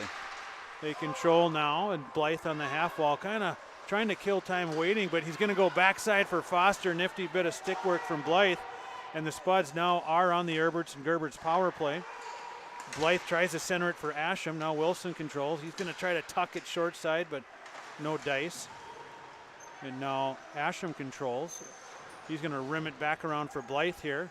We'll see if the Spuds can now get it set up. 35 remaining on the Herberts and Gerberts power play. Now Bernard, who had just about got poked away from Aiden. Now the Jacks do clear. Now Bernard at center, chips it on softly for Asham. He chips it on for Wilson. Jacks clear. We have a delayed offsides. They do tag up, so play will resume or continue anyway. And now Bernard is going to come for Blythe. Blythe controls. And he chips it on, but it's sticked away there. And now Jacks go rink wide, and they're in business here on the edge, trying to get around Baumgartner, but he checks his man off the play fairly well. Puck loose out front. Big shot, shoulder save from Judd. And now the Spuds are loose. We got Carlson and Blythe on a 2-on-1. Abe Carlson across to Blythe. Blythe goes top side, hits the pipe, kind of right up in the 90. I don't know if it was the right pipe or the crossbar, but it did not go in either way. Play continues now. Baumgartner to Carlson. Carlson's got Lammers with him. Carlson's going to continue on, trying to find space. Chips it on where Simonich is there, but the Jacks are able to come out with it. And Holmberg slams it back in. Spuds tag up, so there'll be no offsides. Jacks peel away, trying to come up near side. They wrap it around. Carlson's going to get there first and able to hold it in, but really couldn't do much with it. And the Jacks get it, but now Lammers. Lammers to Simonich, and just past the outreach stretch of Joe Simonich. And the Jacks clear where Baumgartner controls, and he's going to flip it high in, see if Lammers can get on it. He's going to get there first. Now Easton peels back, finds Carlson up top, but a good stick from the Lumberjacks again, and Holmberg's going to throw it in deep. 4:50 to go in the third. Jacks try to clear, and it gets away from everyone. Should be an icing. Well, at this point, the Spuds have started to control play a little bit more like they did early in the game. And with a 6-3 advantage, I think if they continue just to play the way they are, they should have this one. 4:43 remaining in the third period on the Ryan Frisch Remax Legacy scoreboard. Spuds holding a 6-3 lead. Stenjum throws one through traffic just wide of the net. Lammers gets it up top to Bernard. He kind of hits a floater in where the Jacks goalie gloves it.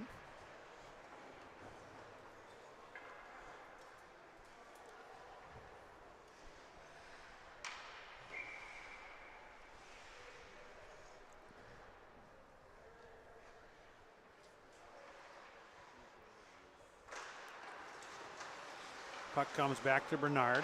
Goes half wall for Carlson. Carlson for Simonich. Looking for a one-time play, but it's not quite in the right spot for Joey.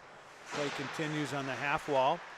Spuds trying to come away with it. They get it to Stenjum. Stenjum drops it for Carlson. Now Carlson on the attack.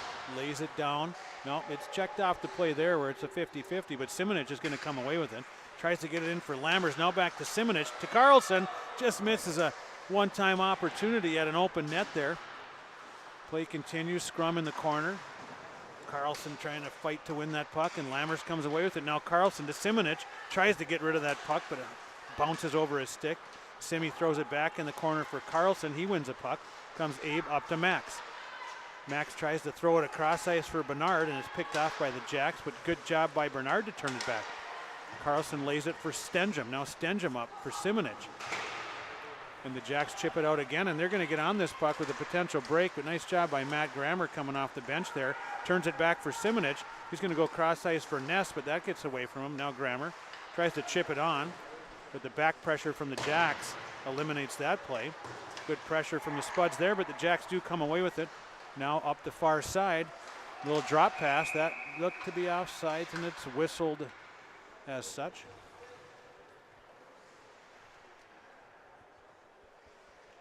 So 3:09 remaining in the third period in the Ryan Frisch Remax Legacy scoreboard. Spuds up 6-3. Puck down, comes back to the Jacks. They'll throw it in deep, but doesn't get there as Baumgartner peels it for Foster, chips it to Grammer, tries to tip it on just out of his reach. And the Jacks throw it back in deep behind for Baumgartner, who's going to come up the far side. Colin tries to get it off to the wing, but it's bounces off a Lumberjack there, and now they're on the attack. Trying to find a play to the front of the net. They control in behind. Throw it off the back of the net where it goes to the far side. Two Spuds converge there. Now it's going to be rolled in behind where Foster's going to get it. Come up to Grammer, who controls now through the neutral zone. He's got space. Matt Grammer drops it for Ness. Ness looking for a play. Tries to get it to Foster. Now it's chipped on for Grammer again. Here comes Matt Grammer. Nice triangle move. Matt controls, drops it for Baumgartner. Snaps it into traffic, but it's blocked out front before it can get to the net. Now Baumgartner, he's hooked off the play. No call there. 3-on-1 forming for the Jacks. Lumberjacks in. Quick shot in on Judd. He steers it near side, and Blythe is going to come up with some speed, but Lumberjacks steer it back in for Foster now. Foster tries to peel back and come out, but that doesn't work. Jacks control. They roll it in behind, but nobody's there. Baumgartner now picks up, and he's going to find the center, Blythe, and here comes Jace up. He's got 1-on-3 right now, trying to buy some time till his partners can come, and the Jacks turn it back. Go rink wide, but a good stick from Aiden Bernard tips that one up out of play.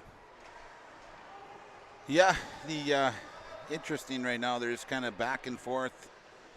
And I don't know, Blythe wanted a call there. If I didn't see what it was, did you see anything out there that? Not really. But I don't see everything, that's for certain. Puck down now. Jacks are going to try to rip one towards the net. Kind of a floater. Puck's loose, open net. But Judd is able to recover and smother it. And there it lays right underneath Ollie Judd. Kind of an off-speed shot there. He tried to lay into it and just missed it, and it fluttered up and bounced around, causing confusion and chaos. Play by Ollie there to stick it over to his defenseman, but the Jacks are on it. They're in hot pursuit again. Up top, one-time shot just wide of the net. Good job of boxing out by the Spuds. Holmberg chips it on, but can't do much with it. Back pass out front. That's intercepted by Judd. Good stick from Ollie there. Now Holmberg's doing battle in the corner. Jacks with the final push here. 1:05 to go. They're trying to get one. 2-on-2 down there. Holmberg and Simonich, and they do get it to Wilson, who's going to go rink wide for Colby Asham now. Colby's got some space, and he's just going to throw it in behind the Lumberjacks netminder. Wilson's there, but the Jacks roll it around. Now Asham keeps it alive. 45 seconds remain. Lumberjacks in behind, up the far wing. Try to get it to the center, just misfire there, and Stenjum's going to chip it on. Now Wilson and Asham have some space, and Colby chips it on. Lumberjacks hard rim it around far side, and Blythe is going to get there. Goes down to Wilson. Wilson trying to create something, back passes it, and that just doesn't connect, so the Jacks are able to come out now. 20 seconds remain. Stenjum's going to try to defend that play. Jacks fire one on net, bouncing puck that Judd fights off. Jacks in the corner, try to center it again. Puck's bouncing loose. 8 seconds remain, chipped on there by Lammers, and he's going to play it on for Carlson. See if Abe's got one last surge in him here. Yeah, that'll do it. On the Ryan Frisch Remax Legacy scoreboard, the Spuds Junior Varsity is going to win this one 6-3 over the Lumberjacks. And we will continue the stream and be back for varsity action here, probably 30 minutes till puck drop.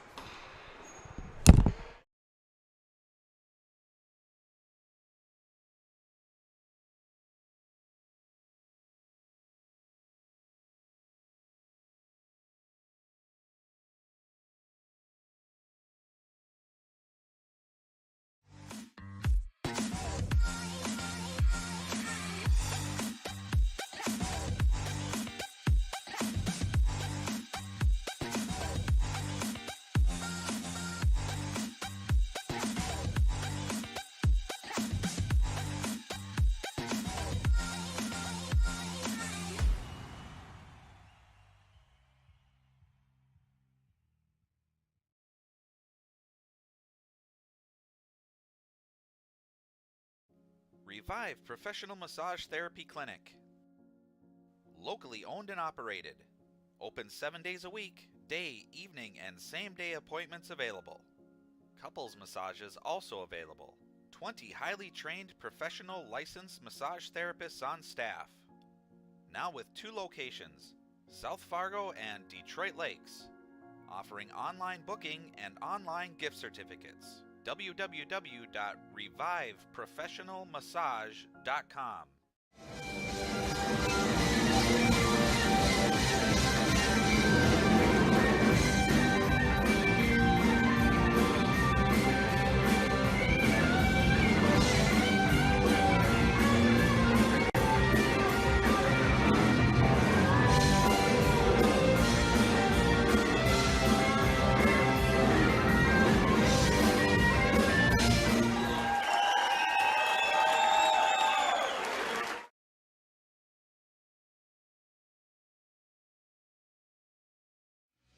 The M3 nonprofit is breaking the ice as they raise mental health awareness for our Moorhead community and our youth.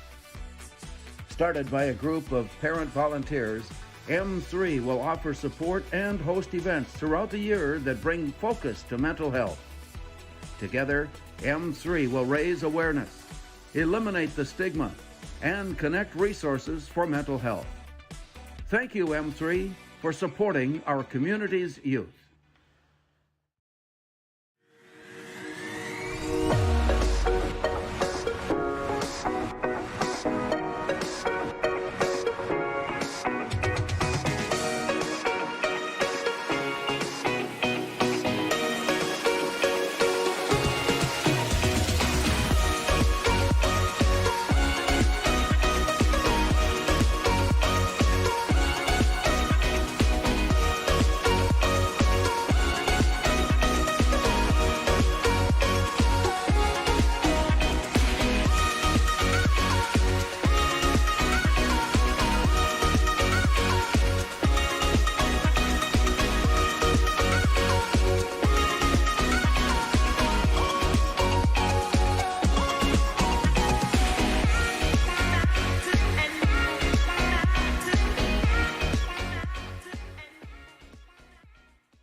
Pam is a small business owner. She is swamped. Pam knows she needs to advertise, but is overwhelmed by all the options. What if there was a way for Pam to have access to a team of media experts? What if this was at no extra cost and didn't require a contract? Meet Avenue Right. Save time, money, and get peace of mind that your advertising dollars are well spent.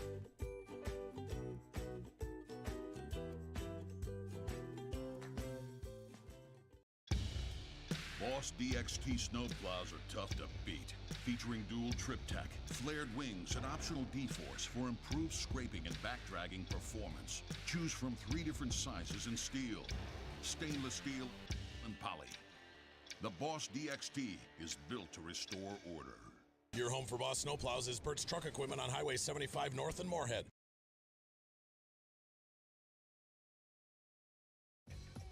We are The Breakdown.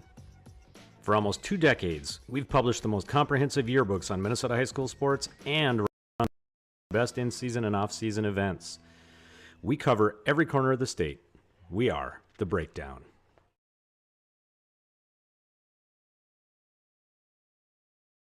Before I became a real boy, life was easy. I just sat there doing sandwich stuff. But being alive is so hard. So if you don't want to get up to get a sandwich, you shouldn't have to. Natural talent, physical gifts, training advantages. To become a champion, none of that matters. True champions are the ones who are comfortable working harder, staying later, and finding that competitive edge. They are never satisfied simply doing a good job, because those who transform themselves from local talent into local folklore are the ones who continually perform beyond their limits. Bell Bank, proudly supporting champions everywhere.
Revive Professional Massage Therapy Clinic.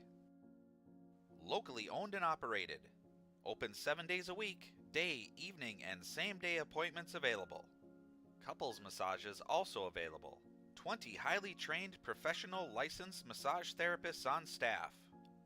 Now with 2 locations, South Fargo and Detroit Lakes, offering online booking and online gift certificates. www.reviveprofessionalmassage.com.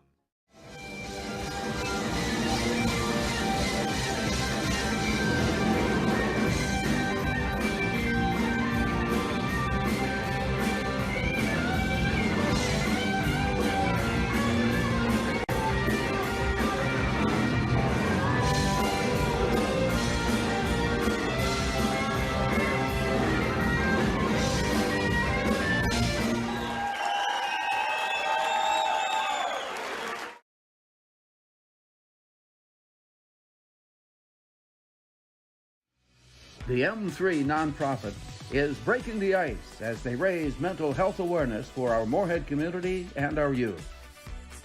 Started by a group of parent volunteers, M3 will offer support and host events throughout the year that bring focus to mental health. Together, M3 will raise awareness, eliminate the stigma, and connect resources for mental health. Thank you, M3, for supporting our community's youth.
Pam is a small business owner. She is swamped. Pam knows she needs to advertise, but is overwhelmed by all the options. What if there was a way for Pam to have access to a team of media experts? What if this was at no extra cost and didn't require a contract? Meet Avenue Right. Save time, money, and get peace of mind that your advertising dollars are well spent.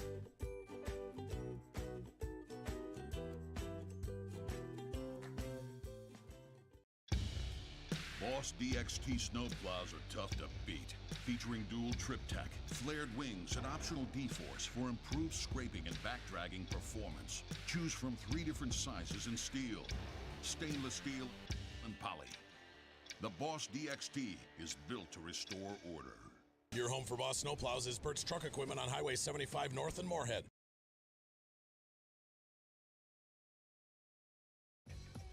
We are The Breakdown.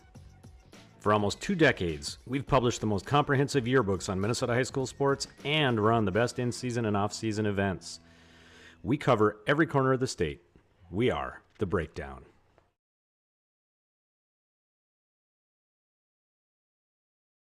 Before I became a real boy, life was easy. I just sat there doing sandwich stuff. But being alive is so hard. So if you don't want to get up and get a sandwich, you shouldn't have to.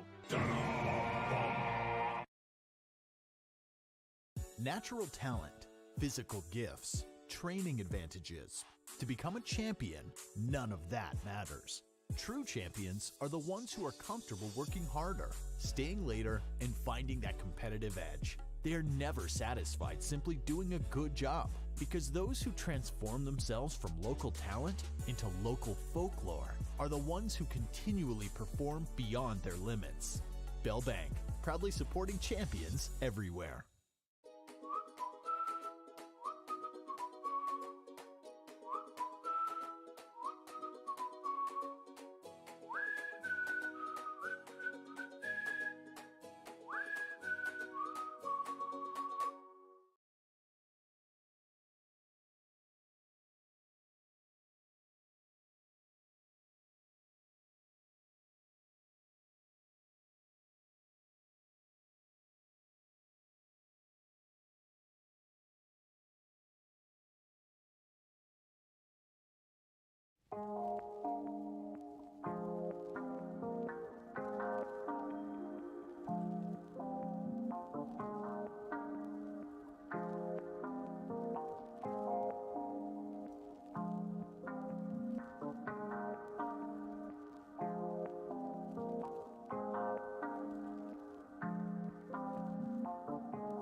Revive Professional Massage Therapy Clinic.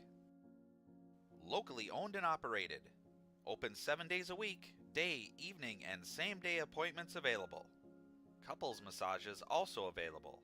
20 highly trained professional licensed massage therapists on staff. Now with 2 locations, South Fargo and Detroit Lakes. Offering online booking and online gift certificates. www.reviveprofessionalmassage.com.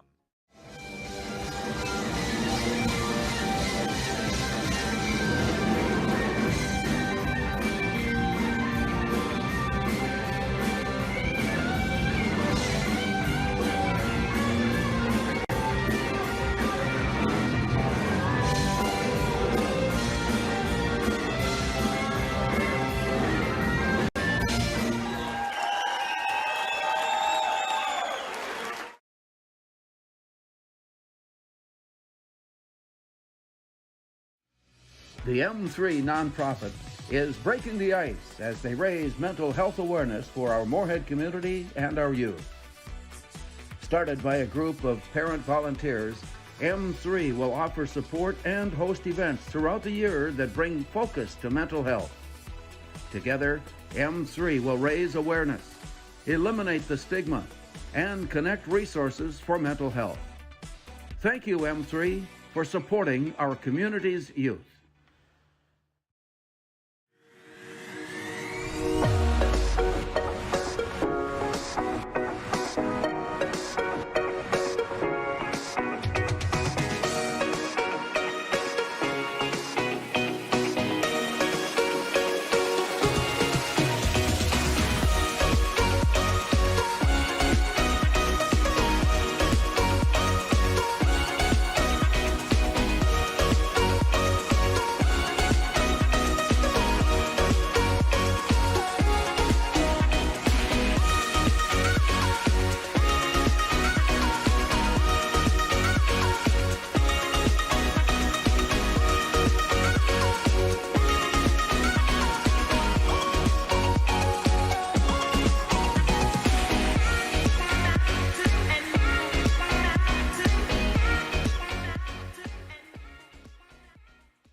Pam is a small business owner. She is swamped.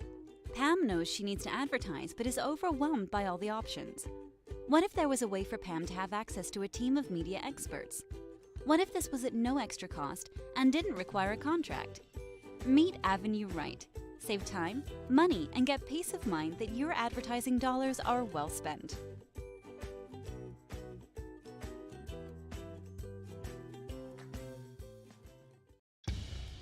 Boss DXT snowplows are tough to beat. Featuring dual trip tech, flared wings, and optional D-force for improved scraping and backdragging performance. Choose from 3 different sizes in steel, stainless steel, and poly. The Boss DXT is built to restore order. Your home for Boss snowplows is Bert's Truck Equipment on Highway 75 North in Moorhead.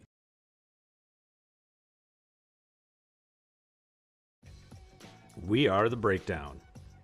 For almost 2 decades, we've published the most comprehensive yearbooks on Minnesota high school sports and run the best in-season and off-season events. We cover every corner of the state. We are The Breakdown.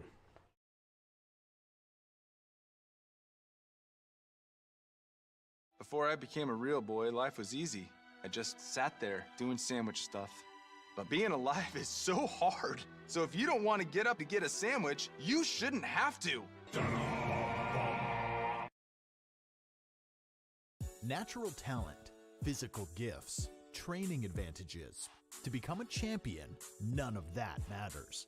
True champions are the ones who are comfortable working harder, staying later, and finding that competitive edge. They are never satisfied simply doing a good job, because those who transform themselves from local talent into local folklore are the ones who continually perform beyond their limits.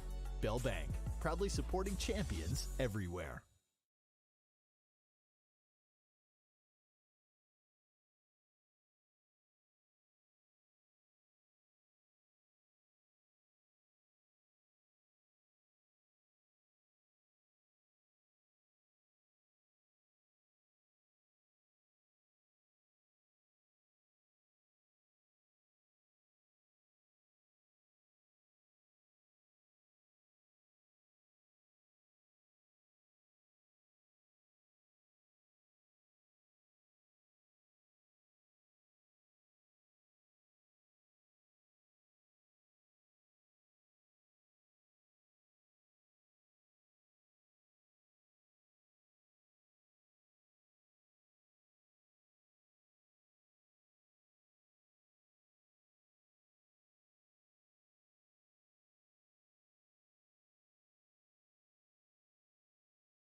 Alex, you want to do the announcement?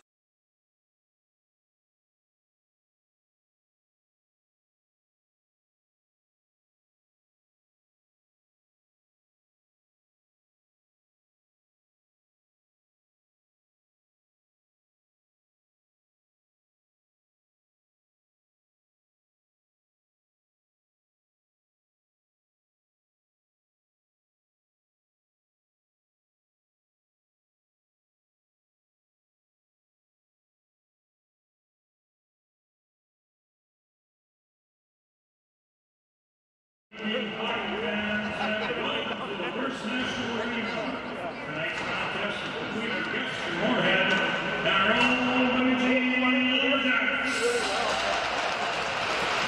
Reverse, let's go. Starting lineup for the Spuds.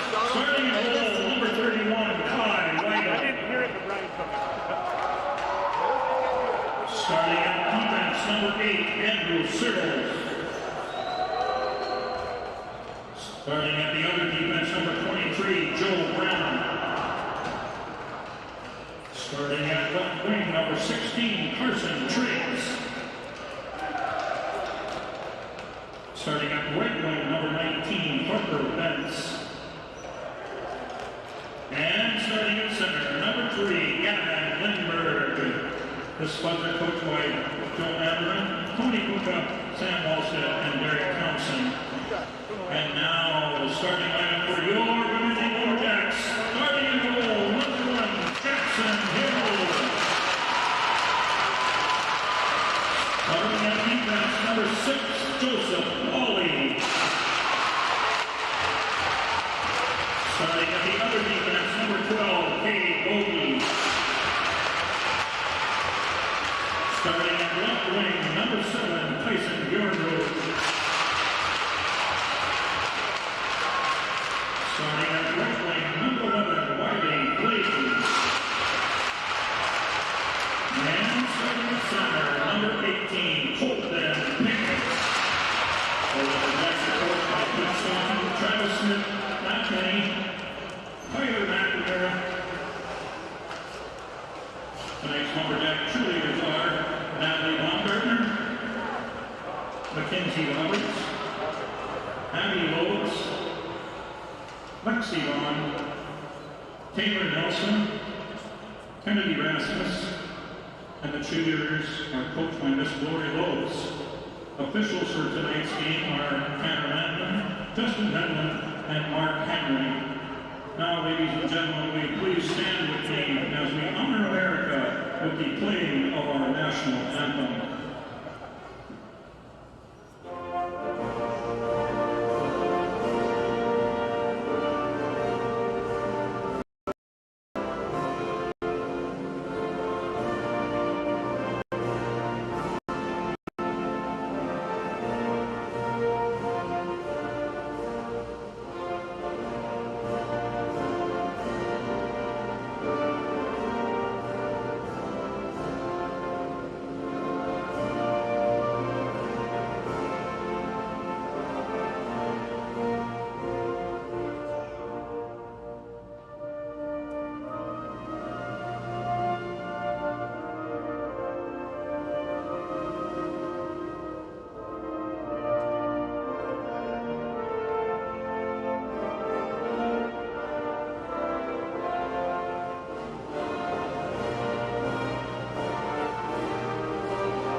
Here we are back for the varsity game between the Spuds and the Bemidji Lumberjacks at the Bemidji Community Arena here in Bemidji, Minnesota. It's quite the pregame production here.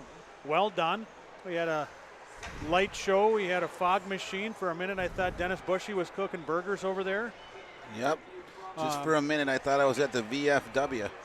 Yeah, cheerleaders with glow sticks on their skates. It was pretty impressive. The Lumberjacks come in with a 7-12-2 record.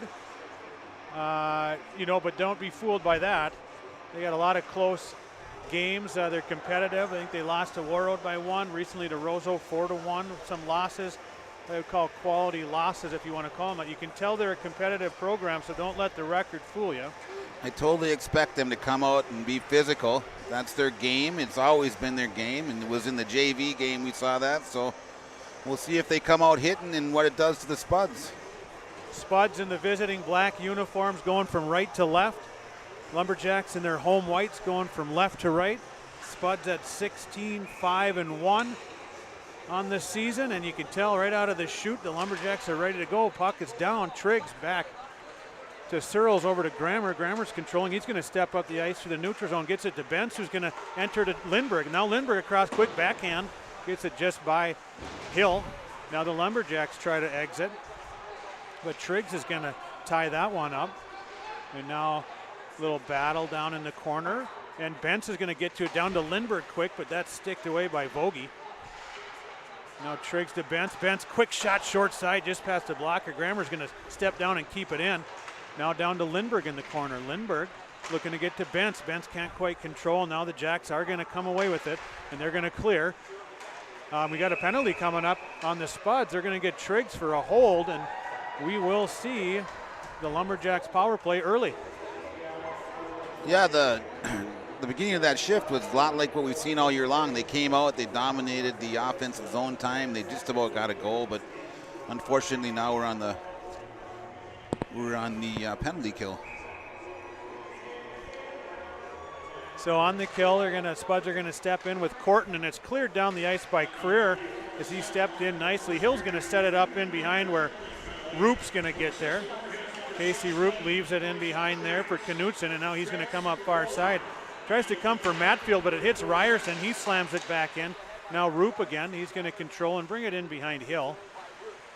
Now Roop behind the net. Going to come far side, and he's going to get it up there for Yavaro. Weigel's going to get to it, and he's going to clear it down the ice. Nice play by Kai Weigel. Ryerson's going to be the first to it, and he's going to try to rag some time here as Ryerson controls, spins back, ridden off hard there by Knutson. And Corton's able to throw it back in deep, where Roop's now going to try to set up again. He's got Yavaro on the left, and he comes near side to Gladen, He's going to cross the red line with control. He's going to try to get set up as Searles keeps him in check. Off the short side of the net, no harm there, and Searles is going to clear it all the way down. Hill's going to set it up there for Vogie.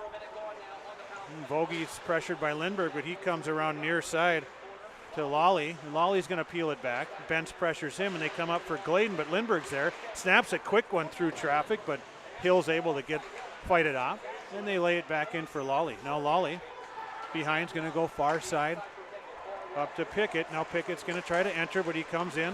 He gets it into Bjornrud. The Spuds are able to clear, and Lawley comes back, and he's going to just fire it in over the top of Weigel. Weigel gets a glove on it to knock it down for Grammer. And now Grammer's going to rifle it down the ice, hit some traffic, and now Bentz is loose, and he's got Lindbergh joining him. Bentz shorthand is going to rip one up high over the glove, and that bounces off the glass into the netting for a whistle. And they're going to keep it inside. Because I don't know if apparently the official thought that somebody tipped that. I thought it went out clean. Yeah, I did too, but what I can tell you is it's been a heck of a penalty kill thus far for the Spuds. They have 11 seconds left to kill, but really aggressive, and it's been good. Jacks are going to win it. So Knutson's going to try to wrap it around, but that's met by Tweet. Now Ness tries to tuck it short side, but Hill just able to get the pad on it. And out comes Matfield now, and he gets it across to Roop. Roop's going to cross the line and fire it deep. Weigel's going to get to it and set it up. He's going to play it in behind, but it's picked off there and centered, but just missing and connecting on the pass is Milkowski. And now Tweet comes away with it, and he's going to throw it in deep. We got a delayed call coming up here on Bemidji, I believe. Good play by Wyatt Tweed. He came down the ice. He was trying to fight off the Bemidji person and drew the penalty. So Matfield's going to go to the box for the Lumberjacks on a hooking call, and we're going to see the first power play of the night. Herberts and Gerbert's power play here for the Spuds. They'll come out with Lindbergh, Ryerson, Bentz, and Triggs up front. Joe Grammer back on the point. Puck's down, comes back to Grammer. Now Grammer works it back for Lindbergh. Lindbergh's going down to Triggs, gets it in for Benson. We got a goal. Perfectly executed power play for the Spuds. And 10 seconds into the Herberts and Gerberts power play, Harper Bentz gets the Spuds on the board. Tic-tac-toe. You know, that starts with great work on some help from the wings coming in to help win that puck, to get it up top quick to Grammer. He moves across the line, gets some space for Lindbergh, quickly to Triggs, out to Bentz, and it's in the net. 13:48 to go on the Ryan Frisch Remax Legacy scoreboard. Spuds are up 1-0. Now Triggs back to Searles, across to Grammer. Grammer's going to step up the ice. He's got space up the middle. He's going to go across to Bentz. Now Bentz attacking, fires it quick, but sticked into the netting by the Lumberjacks. This first line of the Spuds is just so dangerous, and evidenced by all the points they have on the season. But you can't give them any space, or they're going to make you pay for it. That goal is announced bench from Triggs and Grammer. They will correct that, as the second assist should go to Lindbergh on that. Searles now holds it in. Now Bentz is going to get it down to Triggs, and Triggs plays it in down low past Bogey. But then Bjornrud steps in to help, and now Triggs turns and fires, and that one's fought off by Hill. Now Grammer holds it in and touches it down for Lindbergh. Lindbergh, Datsuk moves, snaps it quick by the glove. Hill didn't have it. Now Bentz to Lindbergh, and he fights that off, and out comes Gladen. And Triggs is now going to turn it back for the Spuds. Here comes Triggs. He's got Lindbergh. Back to Triggs. Triggs to Lindbergh. Gets away from everyone, and Gladen's going to come away with it, and he's going to advance it as the Jacks go on a change. Stood up nicely by Schiller there as Weigel sets it up for Grammer. Grammer's going to peel back now for Schiller. Schiller's coming up here to Ryerson, and he chips it on, but it's intercepted there as the Jacks were able to get to it, Brodina, but it is offsides. Spuds are playing fast right now. They on the draw. Puck goes back to the Jacks, and Knutsen's going to throw it in. Weigel gloves it down and plays it to the corner for Schiller. Schiller chips it on for Ryerson. Aaron's got space. 3-on-2 now for the Spuds. Corton in the middle. He's got Parker Gass. He gets it to Gass. Gass is going to try to center it. Just gets sticked away. Now Ryerson and Gass down low. Parker Gass tries to stuff it home, and the Jacks whack it out of there as Niemi was able to poke it free there. Now Ryerson again in pursuit. He rides Neto off to play. Now Neto comes away with it, sticks it back into the corner, and then chips it on, but Gast intercepts it, and they do clear as Brodina is able to get it out to center. Career to Schiller. Now on to Corton. Corton's going to cross the line. Here comes Corton. He snaps one through traffic. Fought off by Hill. Parker Gast on the rebound. Denied, and now Schiller. Down low to Corton. Gets away from Corton. Ryerson on it. Now chips it back for Corton. And we've got, we're going to take Ryerson now. There was a collision behind the net as the helmet popped off there of Knutsen. Ryerson's upset.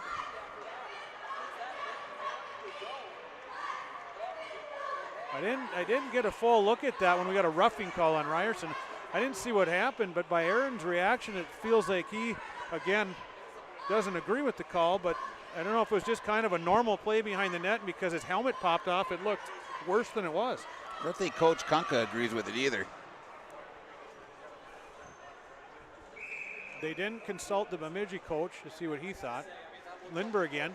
Spuds shorthanded, back to Grammer. Grammer's going to hard rim it around, and it will get by Roop at least far enough to get out to the neutral zone, and Roop will go across to Lally. Lally snaps it up for Matfield, but that'll be an icing.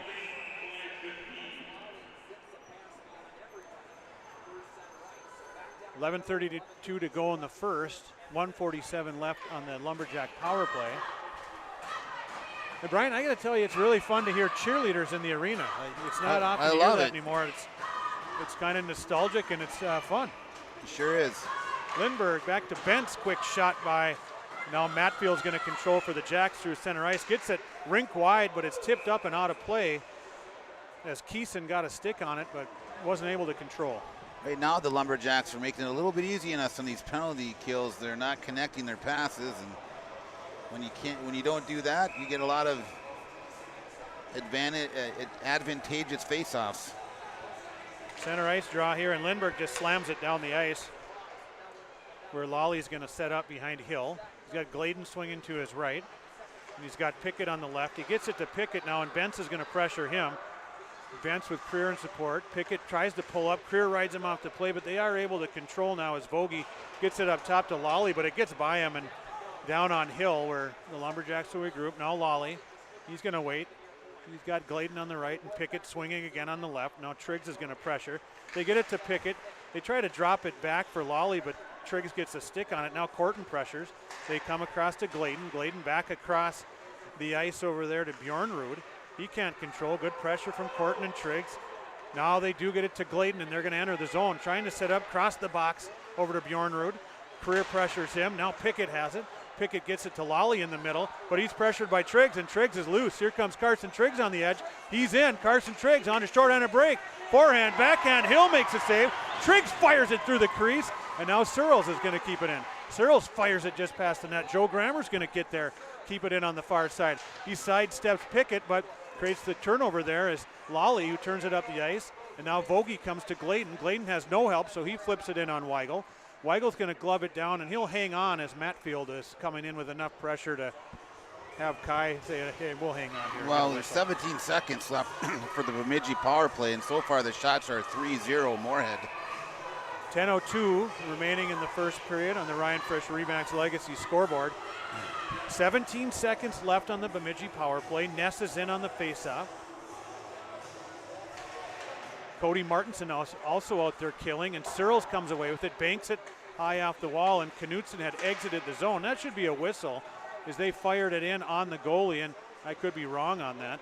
But Searles gathers it in, clears it out to Knutson. Now Knutson's on the attack, throws it back in just past Weigel. Spuds return to full strength, and now Martinson comes away with it, and here comes Cody up the ice, harassed by Matfield, and Roop's able to poke it on to Knutson, who gets it quickly up to Malkowski, but it gets past him, and now Searles is going to peel it back. Now reverses to Grammer, and now Grammer reverses once again to Big Tom Schrader.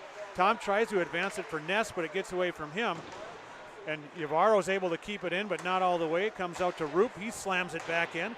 Now Tom Schrader is going to try to head up the ice again. Tries to chip it on, but it's sticked away. Now Joe Grammer is going to try to come up the ice. Tries to move around a Lumberjack, but that gets sticked away. Now Searles up, misfires, and Knutson's going to fire it back in. Joe Grammer again for the Spuds. He's pressured there, reverses it for Searles. Now the Spuds have ice. Try to get it up to Triggs, read by Lally, but Triggs with a good stick is able to advance the puck deep where Tom Schrader's on it. Now Triggs to Lindbergh, but it's sticked away pretty nicely there by Netto. And now here comes the Lumberjacks. Netto trying to lumber up the ice, but Lindbergh turns it back for Triggs. Now Vogie turns it up the ice, but Lindbergh now chips it on. Vogie's on it again. Bentz in pursuit of Vogie. Vogie trying to get behind Hill to the net, but Bentz gets it to Lindbergh. Just misses. Beautiful forecheck play by Harper. Bentz, Spuds can't convert, but the Lumberjacks will ice it, and now they wave it off. So Schiller's going to gather it in, come up for Triggs. Triggs touches it to Lindbergh with speed now, and Gavin's got the edge. Checked off fairly nicely, but Triggs keeps the play alive, tries to center. Now Triggs working in behind, drops it for Lindbergh. Lindbergh going to work behind the net, back to Triggs. Triggs to Creer. Creer to Lindbergh. Now Lindbergh snaps it through. Hill sticks it to the near side, and they're going to come away with it as Bjornrud exits and gets it far side to Gladen. Gets it in on Weigel, and Weigel's going to try to advance it, but there really was no Spud up there because they'd gone for a change. Schiller around for Creer. Now Creer back for Schiller, and Joe's going to try to control here. And he comes to Ryerson. Now Ryerson chips it up for Corton. Corton in space. He's got Gast with him. 3 Lumberjacks back. Corton fires it just wide. Ryerson's going to get there, and he's going to turn it in deep to Corton. Tries to get it to Gast. Now Ryerson's trying to control, and he throws it in deep for Gast. Gets by him, rolls in around for Knutson far side. But Corton disrupts that. Now Knutson again, nowhere to go. Corton now on the half wall, and Parker Gast helps him out. Knutson pins him against the wall. Corton pins his guy against the wall. Now Corton comes away with it. Corton tries to stuff it short side. Now Joe Grammer snaps one off the crossbar. Now Andrew Searles has it near side. Searles working it low, throws it off the net. Now Ryerson going to work. Got Roop on him. Ryerson circles. He drops it for Grammer on a high scissor play. Chips it down to Corton. Up to Ryerson. He's trying to shoot. Ryerson controls. He's trying to find Searles out front. Oh, he snaps his stick. Corton throws it towards the net. He's got again. Joe Corton through traffic. Hill fights that one off. Matfield comes away with it, and they're going to get it down the ice for an icing. What a flurry there. The puck movement by the Spuds has just been exceptional the last 4 minutes. It's unreal. Bemidji is just running around chasing the puck right now. They had the Lumberjacks exhausted on that play, looking to convert, and the Lumberjacks did a nice job of finding a way to just survive that shift. Great action there. Now Ness is in with Big Tom Schrader and Wyatt Tweet. And we've got some, I don't know what's happening. I don't know. There's some confusion. They got half of a broken stick over there, and I think they're trying to collect the other half of it.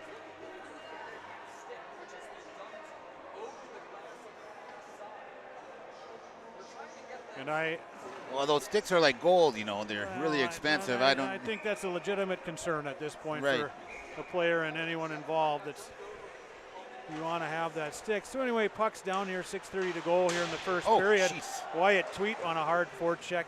Mostly checked himself on that, but Creer keeps it in for Ness. Ness peels, tries to spin it to the front. Creer with a shot that goes wide of Hill. Now Matfield on it for the Jacks. Chips it up off the wall. They're able to get it out where Schiller's going to go to Creer now. Creer's coming up the far side, tries to chip it on for Schrader, but Vogie's there. Vogie tries, now Ness. Ness is in on the short side, tries to stuff it. Hill slides across and in the process knocks the net off, and we have another whistle. Savvy play by the goalie there. Get that net knocked off. Well, he had to come across hard or Ness was going to tuck that thing home, and Hill was able to get there, stop the puck, and knock the net off. How's that Ian Ness showed his quick feet there. He's got a lot of speed, and he came around and just missed wrapping that thing around. Tom Schrader on the left, Ness in a Tweet. Now he gets it back to Schiller. Schiller works the line, trying to find a lane, is able to get it through, but kind of floats harmlessly into Hill. Feels like it should be 2 or 3-0. It's just 1-0. We'll see what we can do here. Hill's been sharp. They're going to come away with it as Knutson circles around, gets it over to Brodina, who comes in the middle to Neto, and they are able to get it in. Gets by Weigel, and now Schiller's trying to come away with it. Now Ness in support is going to come up the far side. Comes Ian up the middle, saucers it on for Tweet. Now Tweet goes far side for Schrader. Schrader snaps one short side off the pad of Hill. Hill's going to try to get control, but can't do so. Now Tweet turns and fires and scores. Wyatt Tweet, 5-hole. I tell you what, Tweet worked his butt off on that shift. He deserved a goal. I mean, any of those 3 or 5 players out there should have deserved a goal. They all were working real hard, and it paid off. I tell you what, it starts 200 feet away with great defensive support from Ian Ness, coming in to gather up a puck and come up the ice with some steam. Gets it to Tweet, and he does a great job of handling a saucer pass coming through the center of the ice. Gets it low, they go to work. Find their a turnover out front. He fires it home quickly. Great shift, great effort. And again, the puck movement, exceptional. Good puck movement. Here we go. Bentz chips it in on the backhand in behind Hill, where Bogey's going to get to it. Bogey tries to get it up into the middle of the ice and gets away there from the Jacks. And Spuds turn it back. Grammer tries to find someone in the middle, but it gets all the way down where Bogey's going to try to come out again. But good pressure from Triggs. Now Lindbergh. Lindbergh looking for some space. Trying to find somebody, gets it down to Triggs low, tries to touch it on for Bentz, but just missed it. Bentz is going to keep it alive, and Triggs as well, keeping the play alive with his stick, and they throw it in behind Hill, where Lindbergh's going to try to get on it. He's able to disrupt Lawley, but now the Jacks trying to control Brodina to Lawley. They are finally able to clear the zone as Pickett gets it down the ice, where Grammer now is going to control. He's got Gladen in on him. Grammer reverses field, gets it to Triggs, touches it to Lindbergh, and the Spuds are loose again up to Bentz, but Roop is there to throw it back. Now Grammer coming, cross ice to Searles, near side. Searles in the middle to Lindbergh, touches it to Triggs. Triggs is going to win a puck battle there down low, but Roop will come in to help. Roop chips it on to Triggs, who centers it to where Gladen intercepts it. Now Gladen's going to come up the ice, tries to chip it on, but Corton picks that off. Now Corton peels it back, and here comes Joe Corton, but he's sticked off. Roop plays it in where Schiller now is going to pick it up. Here comes Joe Schiller. Crosses the line, drops it for Triggs, but Triggs had his eyes on a line change. But here comes Carson, fires it. Pad saved by Hill, and now Matfield's on the loose. Tries to get it up. They had numbers, but he couldn't make the pass there. Now he's harassed by Gast. And now Gast is going to win a puck. Good effort from Parker Gast, but Roop does peel it far side. Lawley tries to find nobody in particular and ices it. Yeah, again, Spuds are heavy on the forecheck, and you got Triggs down there. They call those 50-50 battles, 50-50s, but for Triggs, they're more like 90-10. He usually wins them. So, and that always helps out. I mean, he's always got you in the play. Harassed by Gast. Say that 10 times. Yeah, right. Fast, Gast is another good hard forechecker for the Spuds. Now Ryerson going around the world. Here comes Aaron. Schiller's going on a high scissor. Ryerson peels away. Good stick there by the Jacks. Malkowski, as the Spuds had something cooking. Now Stahlberger chips it down low for Martinson. Cody Martinson looking to go to work. Back up for Schiller. Schiller to Creer. Creer looking for something through traffic. Gets it through, but just wide. Now Schiller's going to get there. Keeps it in. Here comes Schiller working the line to Creer. Creer hinges to Schiller up high. Now Schiller controlling. Back to Creer. Creer to Schiller. Schiller snaps it through traffic. He had good net front. Cody Martinson goes for a short side sniper, but hits some traffic. Now Stahlberger gets it to Schiller. Schiller fires it through traffic, and really the Jacks had kind of everyone boxed out there, and Hill had a good look at that one. Hill did the right thing. He just needed to hold on for dear life. Get a new line out there for the Lumberjacks. The in-zone offense looks sharp tonight for Moorhead here in the first period. They've only been able to convert twice on the Ryan Frisch Remax Legacy scoreboard. Now Ness in. Jacks come away with it. They try to clear, but held in by Searles. Now trying to win a battle there. Ness comes away with it. Spins away. Gets it low for Tom Schrader. Tom's trying to go to work now with Ness with him. Big Tom's trying to win a puck. Now does. Here comes Tom trying to find somebody across the ice. Unable to do so as Tweet was breaking backside. And now Lawley comes away with it. Can't get it by Grammer as he stops that. Lawley continues on. The good hard check on Grammer. And now Searles chips it on for Tweet. Here comes Tweet. Tries to get it up to Ness, but it's picked off there by Brodina, who lays it in behind Weigel, who sets it up for Grammer. Here comes Joe Grammer up the ice with some speed, trying to find a play. Fends off a check, and he continues on. Joe Grammer looking for a play. Centers it in for Ness, and he sticks it on. Tom Schrader now far side is going to wrap it around where Tweet's going to get to it, and he's going to fire it back in for Ness. Gets by him, so now Schrader's on it far side. Pursued by Vogie, but Tom fights him off, and you have a tie up here. Vogie and Schrader. Schrader's trying to win it. He's got Tweet helping out. You got Pickett in there trying to help. Now Tom comes away. Tweet turns it to the net.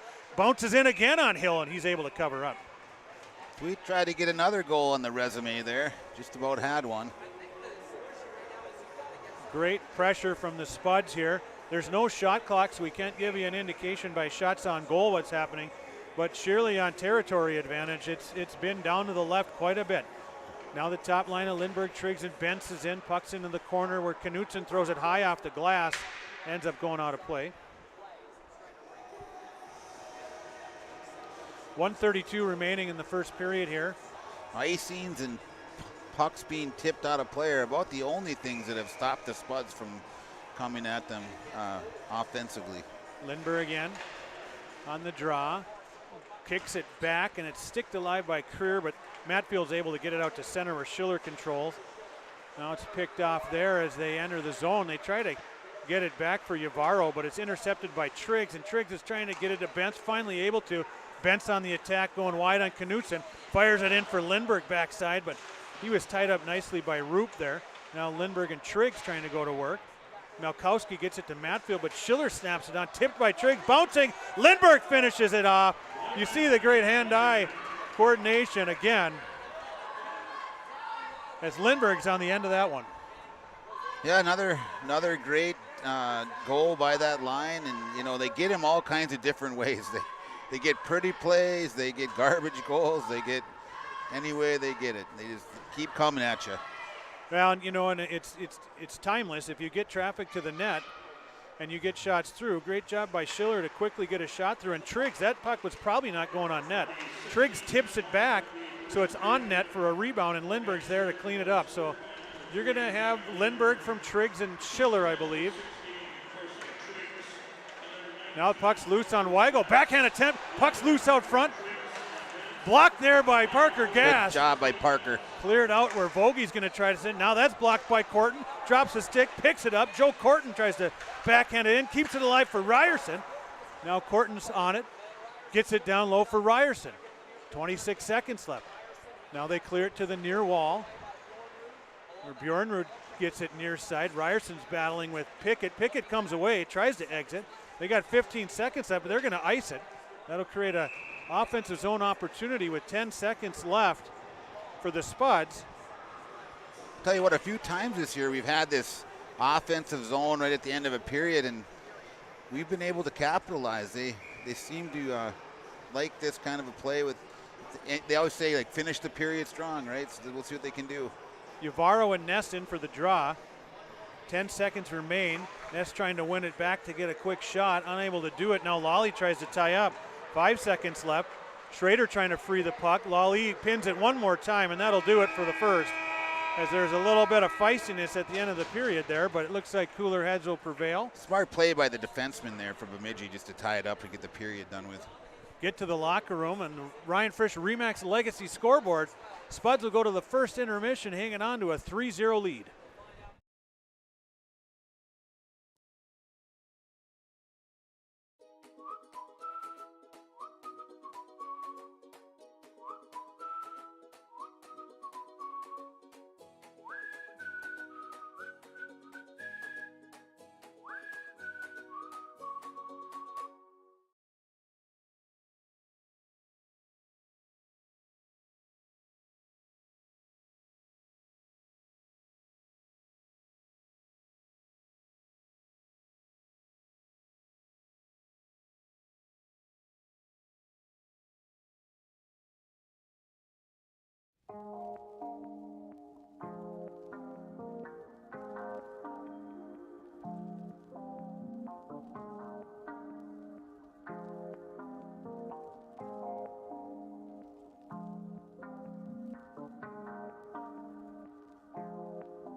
Revive Professional Massage Therapy Clinic.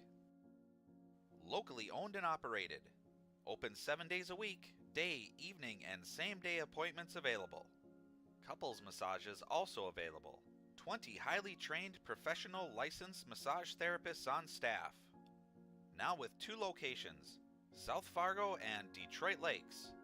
Offering online booking and online gift certificates. www.reviveprofessionalmassage.com.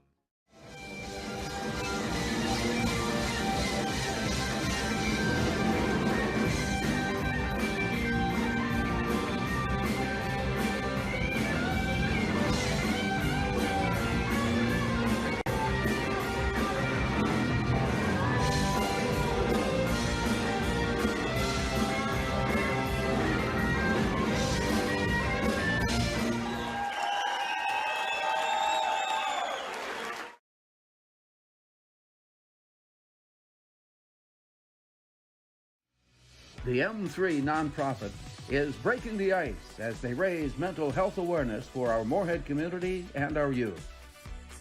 Started by a group of parent volunteers, M3 will offer support and host events throughout the year that bring focus to mental health. Together, M3 will raise awareness, eliminate the stigma, and connect resources for mental health. Thank you, M3, for supporting our community's youth.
is a small business owner. She is swamped. Pam knows she needs to advertise, but is overwhelmed by all the options. What if there was a way for Pam to have access to a team of media experts? What if this was at no extra cost and didn't require a contract? Meet Avenue Right. Save time, money, and get peace of mind that your advertising dollars are well spent.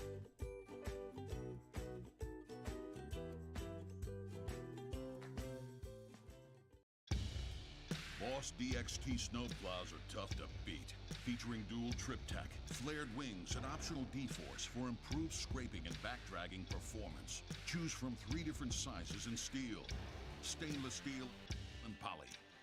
The Boss DXT is built to restore order. Your home for Boss snowplows is Bert's Truck Equipment on Highway 75 North in Moorhead.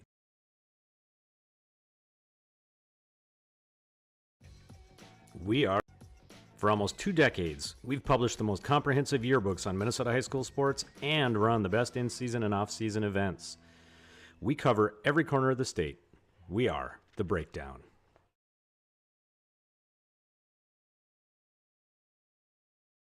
Before I became a real boy, life was easy. I just sat there doing sandwich stuff. But being alive is so hard. So if you don't want to get up to get a sandwich, you shouldn't have to. Natural talent, physical gifts, training advantages. To become a champion, none of that matters. True champions are the ones who are comfortable working harder, staying later, and finding that competitive edge. They are never satisfied simply doing a good job, because those who transform themselves from local talent into local folklore are the ones who continually perform beyond their limits. Bell Bank, proudly supporting champions everywhere.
Revive Professional Massage Therapy Clinic. Locally owned and operated. Open 7 days a week, day, evening, and same-day appointments available. Couples massages also available. 20 highly trained professional licensed massage therapists on staff.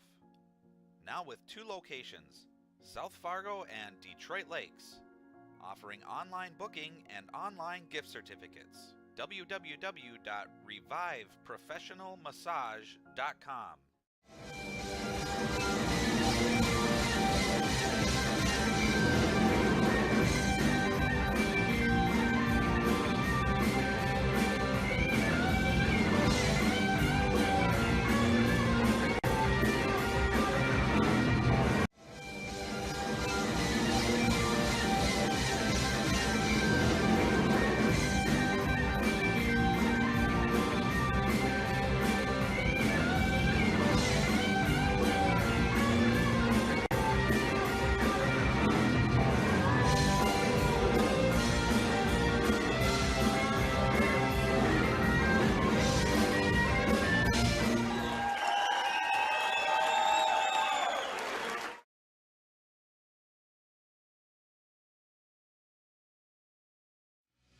The M3 nonprofit is breaking the ice as they raise mental health awareness for our Moorhead community and our youth.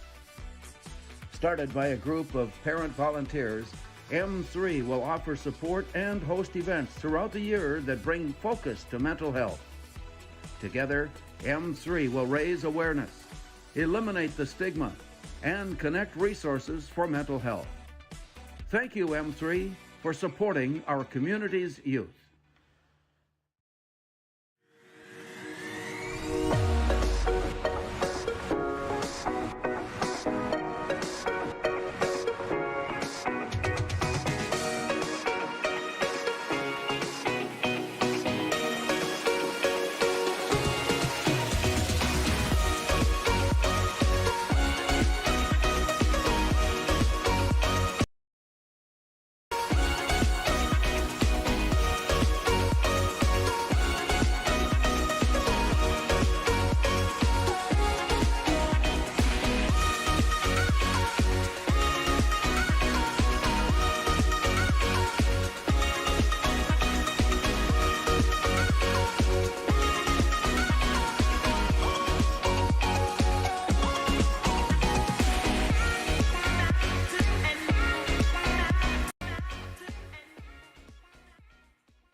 Pam is a small business owner. She is swamped.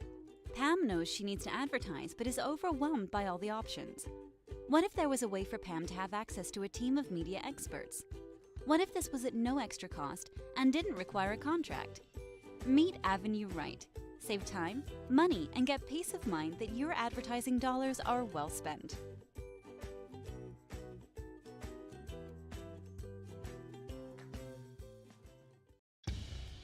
Boss DXT snowplows are tough to beat. Featuring dual trip tech, flared wings, and optional D-force for improved scraping and backdragging performance. Choose from 3 different sizes in steel, stainless steel, and poly. The Boss DXT is built to restore order. Your home for Boss snowplows is Bert's Truck Equipment on Highway 75 North in Moorhead.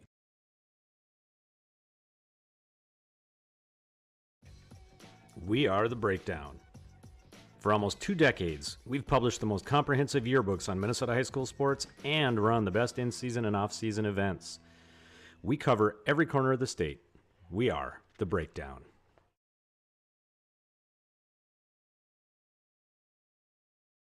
Before I became a real boy, life was easy. I just sat there doing sandwich stuff. But being alive is so hard. So if you don't want to get up to get a sandwich, you shouldn't have to. Natural talent, physical gifts, training advantages. To become a champion, none of that matters. True champions are the ones who are comfortable working harder, staying later, and finding that competitive edge. They are never satisfied simply doing a good job, because those who transform themselves from local talent into local folklore are the ones who continually perform beyond their limits. Bell Bank, proudly supporting champions everywhere.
Revive Professional Massage Therapy Clinic. Locally owned and operated. Open 7 days a week, day, evening, and same-day appointments available. Couples massages also available. 20 highly trained professional licensed massage therapists on staff. Now with 2 locations, South Fargo and Detroit Lakes, offering online booking and online gift certificates. www.reviveprofessionalmassage.com.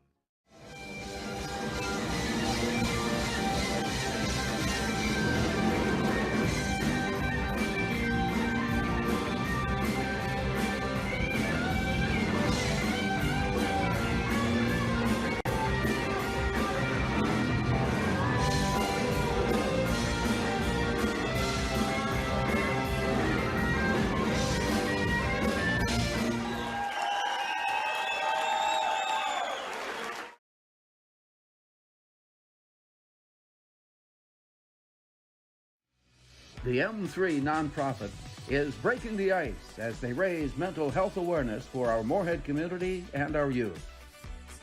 Started by a group of parent volunteers, M3 will offer support and host events throughout the year that bring focus to mental health. Together, M3 will raise awareness, eliminate the stigma, and connect resources for mental health. Thank you, M3, for supporting our community's youth.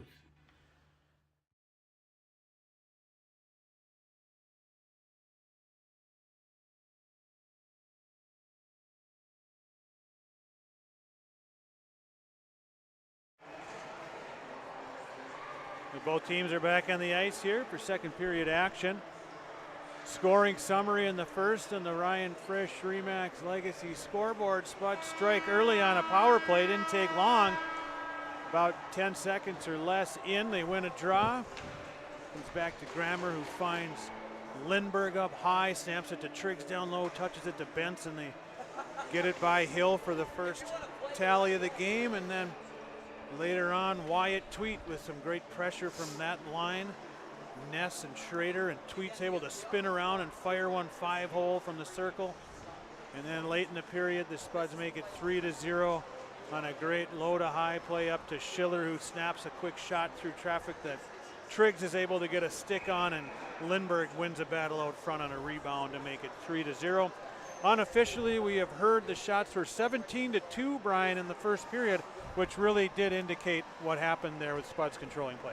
It really did. I mean, that was one of the most dominant periods I think I've seen the Spuds play this year. So much like the JV game, I expect Bemidji to have an answer. They're not going to tolerate that, and we'll see what happens as the puck is down and Searles chips it up to Triggs. Gets it on there where Triggs controls, tries to get it in for Benz, but now Vogie's going to come for the Jacks. Go high off the glass and throw it down the ice for an icing, but they will get there to eliminate Pickett. Now Searles pursuing him, and Lindbergh comes away with it. Lindbergh gets it across the ice for Triggs. He's got Bentz joining. He's going to leave it for Harper. Harper's moving in. He's going to snap it. Saved by Hill. Now Joe Grammer on the puck. Tries to get it through traffic into Bentz or Lindbergh. Comes all the way around to Searles. Searles down to Bentz. Bentz moving in. Fires it high over the net there on Hill. Triggs trying to keep a play alive. Gets there. Lindbergh is able to keep it alive, and he's pinned off by Vogie. Triggs comes in to help. He's going to win a puck to the corner. Triggs coming up to Grammer. Grammer slides the line, makes a move there. Now he's going to come down the wall. Tries to get it in low, but it comes to Triggs. Triggs on the backhand through traffic, doesn't get through. Now Lally. Lally trying to win a puck, rolls it around, and Bjornrud's going to try to come out, but Searles keeps it in, and now Bentz turns it back. He's got Corton joining. Harper Bentz gets ridden hard off the play. Now Corton's going to come away with it. Tries to stuff it. And now Ryerson gets it up to Searles. Searles back down to Ryerson. Ryerson chips it down to Corton. He's ridden off by Lally. Now Ness controls up where Gast is going to keep it alive. Now Ness, they're trying to keep the play alive, but eventually they will blow the whistle here. We have a holding call coming up on, is it Bjornrud or Pickett? Looks like Pickett going to the box. I'll tell you what, this period's starting out a lot like the last one. A lot of dominant play here by the Spuds, connecting their passes. So the power play unit of Corton, Stahlberger, and Ness are in. Schiller and Kerr on defense, so Ness gets it on to Stahlberger. Herberts and Gerberts power play just getting started. Spuds set up Schiller to Corton. Corton's trying to find someone, but Schiller now snaps it through as he had good net front presence from Creer. Now they get it up to Schiller. And Schiller is up top controlling over to Ness on the flank. Now Ness back to Schiller. Schiller over to Corton. Corton back for Ness. One-time attempt there. Didn't get all of it. Goes in behind. Now we got Creer trying to stuff one home. And the Jacks are able to cover up as Hill jumps on that with some help from Yavaro down low. Again, nice movement by the Spuds. The Lumberjacks need to do a little bit more on the penalty kill to get in the passing lanes there and break some stuff up. But we'll see what the Spuds can do here with 1:27 left. 1:27 left on the Herberts and Gerbert power play. Herbert and Gerbert's power play. Creer to Schiller, but it does exit the zone there. Just gets past the line, so Joe will regroup. He controls. Now he enters up the far side, but peels back and now comes near side for Creer. Creer is going to enter, try to slow it down and set up, drops it for Corton, who now gets it to Schiller. Schiller walks, snaps it through traffic, but it hits Creer. And now Ness, good puck recovery from Ian Ness, gets it to Schiller, snaps it again. Creer out front, off the pipe. Good tip from Colby Creer, and the Jacks are able to clear that one down where Weigel's going to set it up for Schiller. Spuds will change, so Lindbergh, Triggs, Ryerson, Bentz out there, Schiller controlling.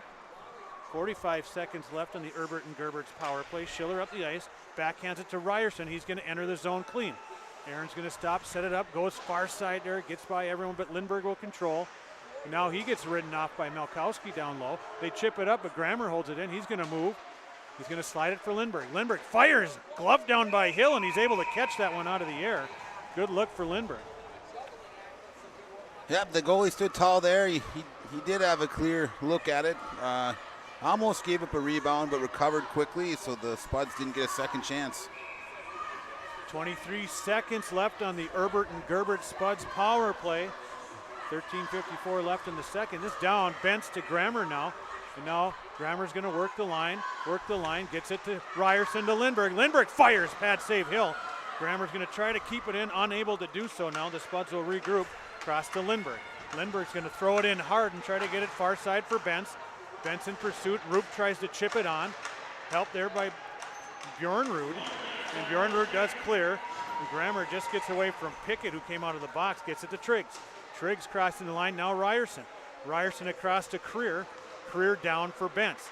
Bentz tries to keep it alive, but Bjornrud chips it on, but Triggs is there. Now Creer looking, wraps it in around hard. Now Ryerson controls down low. Bentz cycling. Ryerson cycles it down low where Triggs is on it. Triggs ties up with Knutson. Ryerson comes in. Pickett down low. Jacks get it. Grammer is able to hold it in and chips it on, but then now the Jacks can't clear. Bentz throws it down low for Ryerson. Ryerson in the corner, gets it up top for Creer. Creer fires high past the blocker. Now Grammer holds it in. Grammer looking for a move, gets it down low, past Ryerson, past Corton. Creer's going to chip it in for Corton. Now Corton looking to attack. Tries to center for Grammer, but that's sticked away by Knutson. Creer keeps it alive. Here comes Doc McStuffins, short side. Rebound loose, goal, Colby Creer on the rebound. I'll tell you what, the zone time there was unbelievable. I think we had 2 complete changes while we controlled the puck in the Bemidji zone. Great puck control and also forecheck to keep plays alive and the pressure on the Lumberjacks, and puck comes loose to Joe Corton, and we've seen that for many years.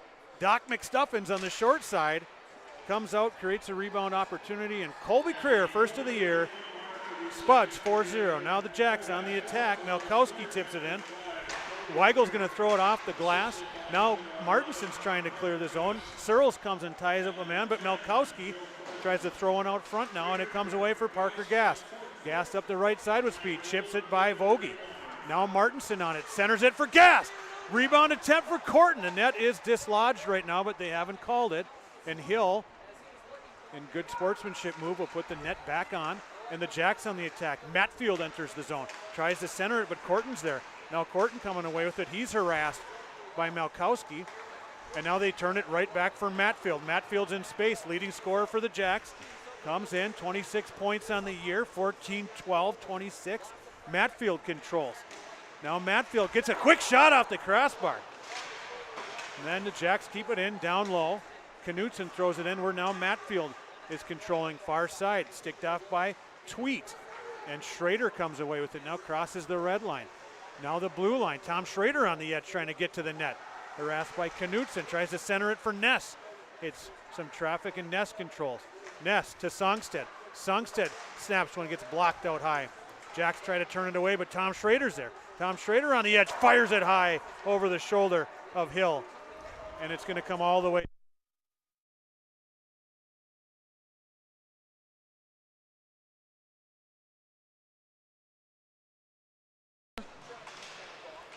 Puck comes up to Tom Schrader. Jacks hold it in, and it gets all the way down for Brodina. There it continues on there. Now it's a half-wall scrum. Puck pops loose to Schrader. Now he's going to come up the ice with Ness and Tweet. Grammer joining. Schrader tries to throw it in. Rebound attempt, and Tom Schrader, welcome back, Tom. Sneaks it 5-hole for the 5th goal of the night for the Spuds. Yeah, that, you work hard and it pays off. Tom Schrader had a heck of a shift. He was working both sides of the ice, and finally it paid off for him, and you got a goal.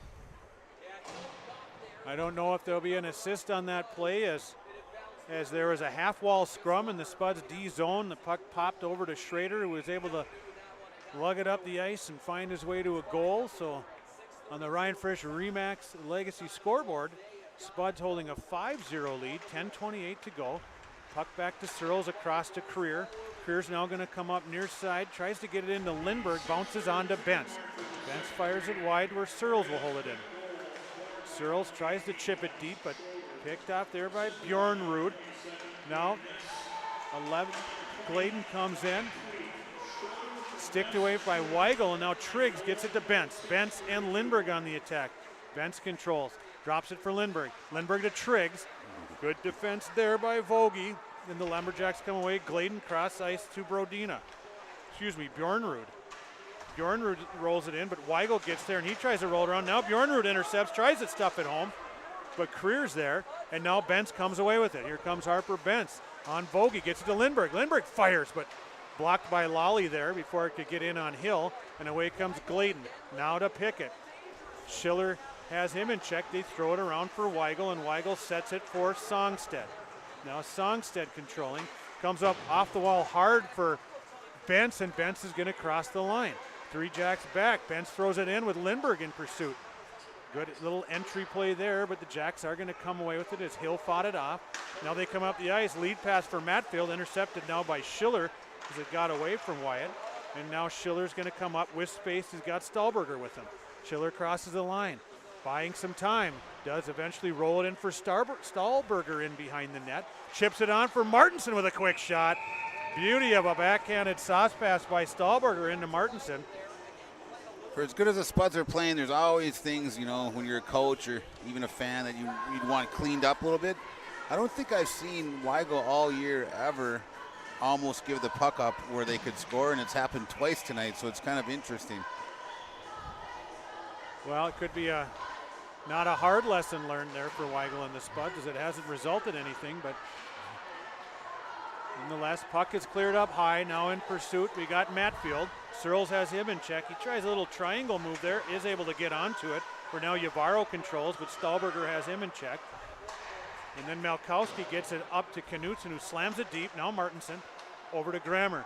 Grammer looks, trying to come up, gets it to Alderson. Caleb Alderson to Stahlberger. We have 4 Spuds on the attack. Stahlberger tries to get it into Alderson, who had opened up, but broken up nicely by Roop on the play. Over to Malkowski now, but Alderson tries to keep it alive. Searles unable to keep it in. Spuds got a tag up, and Roop tries to control, gets it to Malkowski, who chips it on beyond Grammer. Now Weigel's going to go up ice for Alderson. Now Alderson and Ryerson coming across the line to Ryerson. Ryerson's in, snaps it high over the glove of Hill, and Creer's going to try to keep it in, but we got a break now. The Jacks break up ice, but it's broken up there by Grammer. Good back pressure from Joe Grammer. And now Ryerson tries to control. And they call it offsides, which really probably shouldn't have been called because Ryerson had brought the puck back in, which should have eliminated the offsides, but the ref saw it differently. I was talking about Weigel taking some chances earlier, but then you see where it all pays off with the way that he can handle the puck. he just flips the ice, and he almost gets an assist there on that rush. Absolutely. So Parker Gast now in to help, gets it back to Career to Schiller. Schiller's on the attack, gets it back to Gast. Now Parker Gast on the attack, fires a quick one in on Hill. Surprised him, but he's able to get that pad down to stop it. Now Parker on the attack, freeing up a puck for Ryerson to Career, snaps it through traffic, where Joe Corton just about tips one on, but Hill grabs it with that chest protector, and we'll have a face-off to his right. 7:22 remaining on the Ryan Fisher Remax Legacy scoreboard. Spuds 5, Lumberjacks 0. Corton in, Ryerson on the left, and Parker Gast on the right. Colby Creer up top, just coming off his first goal of the year tonight. Joe Schiller back on the point. Now Corton controls. Down low, he's knocked to the ice by Pickett and Vogie. But him and Ryerson keep it alive. Now Vogie comes away with it, and he does clear the zone, but Schiller's going to be the first to it with Bjornrud in pursuit, but he comes to Creer. Now Creer coming up the ice, trying to get to the red line, and good pursuit by Bjornrud. Doesn't allow the Spuds to get it deep, but now Gast picks a puck, comes off the wall, but he's checked off by Gladen, but Ryerson's loose now. Here comes Aaron circling. Lally tries to keep him in check, able to do it. Now Lally's going to try to make a play as Corton rides him off the puck. Now Gast to Corton. Corton tries to turn it for Ryerson. Ryerson's still on it. Ryerson's controlling, circling. Here comes Ryerson, gets it down for Corton. Corton back behind the net. Checked off the play by Pickett, but Schiller keeps it in. Now Creer fires again, high over the glove of Hill, and Pickett's going to get there. Tries to come rink wide, heads up, hits the top of the glass and skips up out of play, but no harm up in the stands, and we'll have a whistle.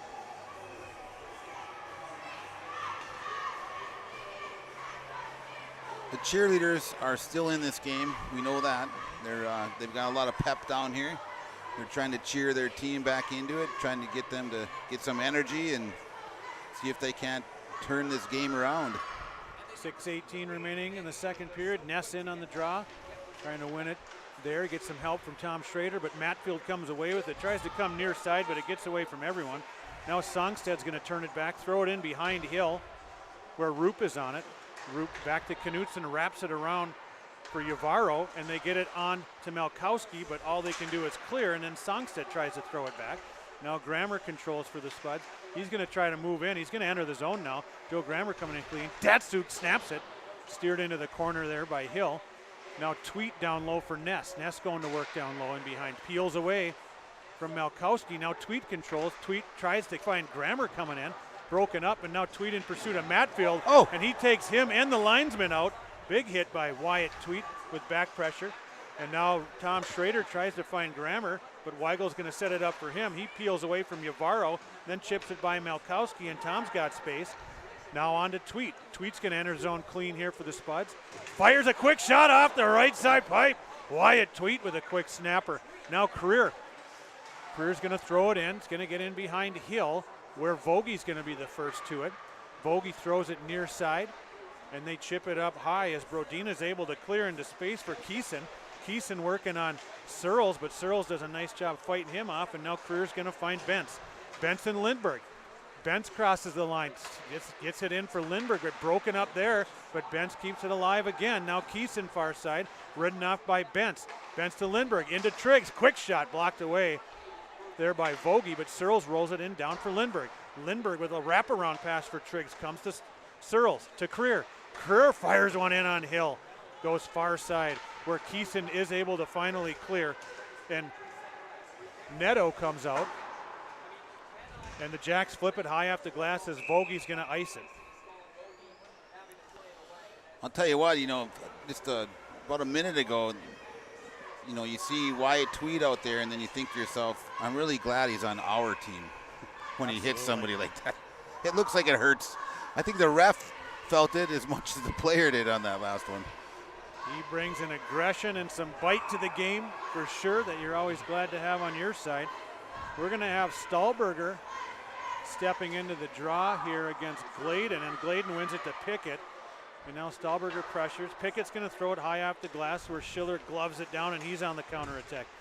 Near side for Stahlberger, but Knutson chips it on. Now Stahlberger wins it. Here comes Justin, but Good stick by Gladen to Pickett, and he's going to chip it in and get it down on Weigel. Weigel sets it for Schiller. He wraps it far side, where Bjornrud tries to throw it on net, but is picked off there by Stahlberger again across to Martinson. Martinson to Songstead. Good idea, just missed. Now Alderson keeps the play alive. Knutson wraps it back for Gladen. Now Gladen's going to exit. Songstead stands him up, and Gladen chips it on, but Schiller's there to clean up the mess. Pressure from Bjornrud. Now Stahlberger, little turnover there created by good pressure from Pickett. Now Songstead goes to Schiller. It's going to get all the way around to Alderson on the half wall, who chips it on, but Pickett's there to turn it back.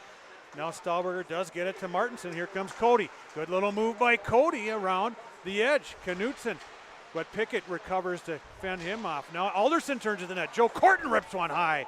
Blockered away by Hill and up and out of play. Hill is having a heck of a period. He has made a lot of just point-blank saves that could have gone in as goals in this period. Thus far, with 3:09 remaining in the second period, Bemidji has not been able to reverse the trend of the first period, where it's a lot of zone time for the Spuds, a lot of puck control, and a lot of rubber being thrown on Hill. Spuds are not giving in. They're playing with the same intensity from the first minute of this game all the way through. They're going to wave off the icing as Andrew Searles tried to keep that puck in the zone. It bounced off him. Now Grammer controls to Gast. Gast chips it on. Grammer tries to play it on, but good pressure there from Yavaro. Centers it out, not able to connect. That'll go the length of the ice, but that was off the stick of Yavaro, so Lally will come in behind Hill now, pressured by Corton. Good little hesitation move from Lally, but Corton fights back, and now he controls. Corton trying to get control with Gast helping out.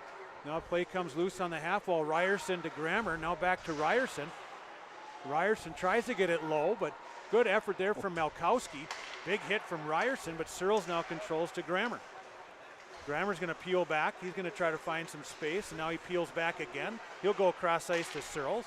Now Searles comes back near side for Gast, but it's broken up by Yavaro, and Yavaro's going to go far side for Matfield. Malkowski entering. Ryerson, great job in back pressure. Checks him off the play, and really this... I don't know what that call is. That Ryerson doesn't know either. This is a rough call here. This is a great back check by Aaron Ryerson. Perfect shoulder-to-shoulder hit to free up the puck, and nonetheless, this none of the officials saw it. So Ryerson will go to the box. An elbowing penalty. Yeah, he didn't have his elbow up at all there, I don't think. It may have been tethered to his side, actually. Right. That's what they'll call. So we'll see a lumberjack power play. We need to work on our penalty kill a little, I guess. So Creer's able to ice this one down where Hill is going to set it up for Lally, but Bentz is the first there. So forces Hill to wrap it around, and Bentz is still the first one there. Now Bjornrud kind of tries to chip it on where Gladen controls, and Lumberjacks do come in. But they play it to Creer, and Creer's going to slam it up the ice. It does clear the zone, but Pickett's going to clear back to Lally now, who's going to try to set up. Rink wide to Bjornrud. Into the middle for Vogie. Back for Gladen. Good read by Schiller, and he's going to clear it down the ice where Hill's going to try to advance something here as the Spuds change, but doesn't turn it back real quick, but they do get it to Pickett. Pickett's got Gladen out front, I believe, actually Bjornrud, and he shoots it wide on really the best look, and now it's going to spring Triggs. Triggs in, boom, snaps it, goal! Carson Triggs. Shorty. I tell you what, I don't know how many people, I'm going to guarantee you right now, Jeremy Gregoire is at home with his hands in the air. When you come on a rush and you miss that shot wide, it often ends up being a real clean breakout for the other team, and that's exactly what it was.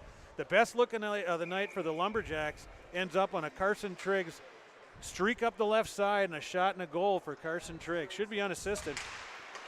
Yeah, give Triggs that much time to shoot, and good things are going to happen for you. Joe Grammer throws it in deep behind Hill. 1 minute to go here in the second period. 1 minute left in the Lumberjack power play. Now Alderson on the attack. Here comes Caleb, shoots one, deflected by Roop into the corner. Alderson throws it in deep where Knutson's going to wrap it around far side for Matfield. He's going to come all the way across the ice for Keeson, intercepted by Grammer, who now gets control, and he's trying to clear a puck, but Keeson fends him off, and Matfield, they do get it up to Knutson, across now to Roop. Roop snaps it through traffic, tipped on to Weigel, and probably his toughest save of the night. Great concentration. You're not getting a ton of shots on you, and you got to keep your head in the game. And he just followed that puck, and he ended up saving that tip, which is not easy to do. 25 seconds left in the second period, 21 seconds left on the Lumberjack power play.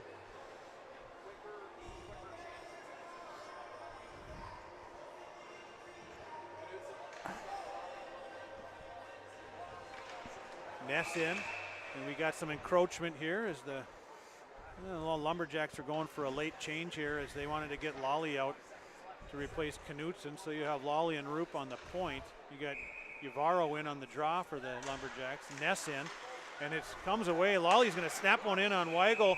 Yvarro wasn't quite able to get there to take Weigel's eyes away or get a stick on the puck. So Kai. Lumberjacks have come to life, though. They've gotten two of their best scoring chances here in the last 30 seconds.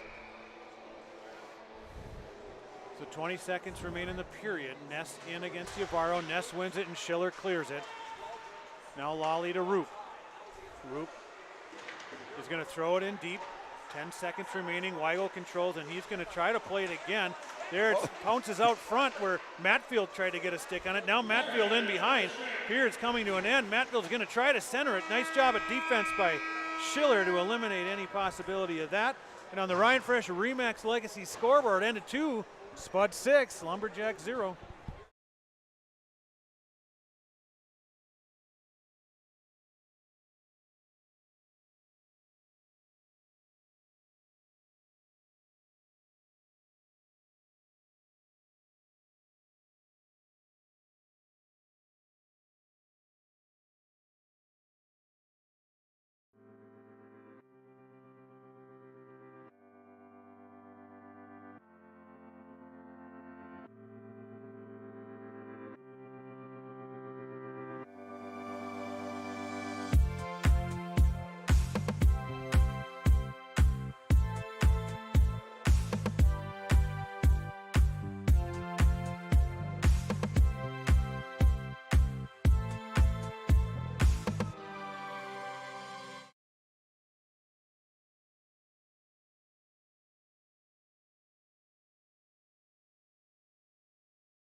Pam is a small business owner. She is swamped.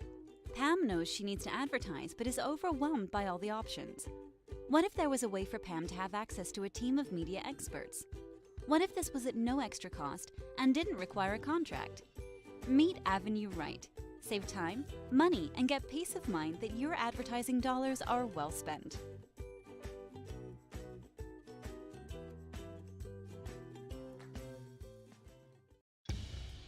Boss DXT snowplows are tough to beat. Featuring dual trip tech, flared wings, and optional D-force for improved scraping and backdragging performance. Choose from 3 different sizes in steel, stainless steel, and poly. The Boss DXT is built to restore order. Your home for Boss snowplows is Bert's Truck Equipment on Highway 75 North in Moorhead.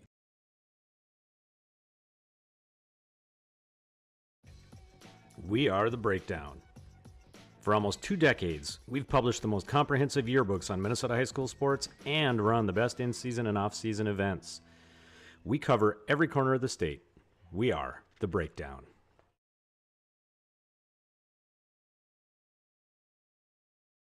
Before I became a real boy, life was easy. I just sat there doing sandwich stuff. But being alive is so hard. So if you don't want to get up to get a sandwich, you shouldn't have to. Natural talent, physical gifts, training advantages. To become a champion, none of that matters.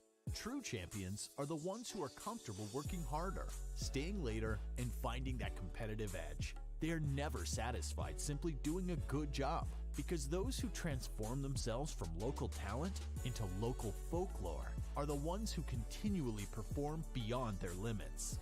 Bell Bank, proudly supporting champions everywhere.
Revive Professional Massage Therapy Clinic.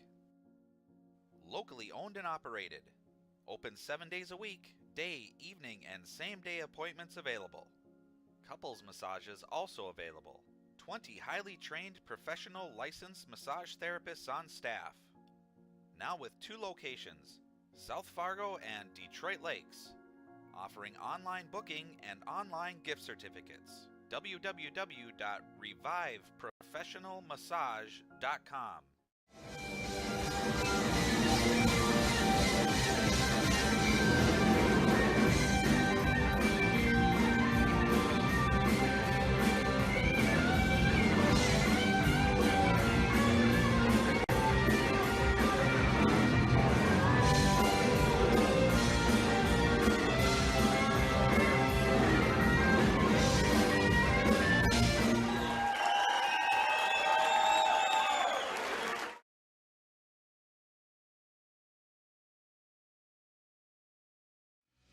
The M3 nonprofit is breaking the ice as they raise mental health awareness for our Moorhead community and our youth. Started by a group of parent volunteers, M3 will offer support and host events throughout the year that bring focus to mental health. Together, M3 will raise awareness, eliminate the stigma, and connect resources for mental health. Thank you, M3, for supporting our community's youth.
Pam is a small business owner. She is swamped. Pam knows she needs to advertise but is overwhelmed by all the options. What if there was a way for Pam to have access to a team of media experts? What if this was at no extra cost and didn't require a contract? Meet Avenue Right. Save time, money, and get peace of mind that your advertising dollars are well spent.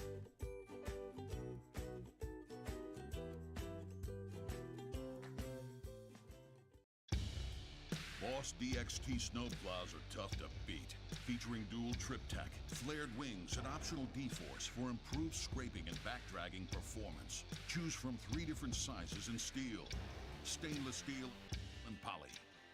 The Boss DXT is built to restore order. Your home for Boss snowplows is Bert's Truck Equipment on Highway 75 North in Moorhead.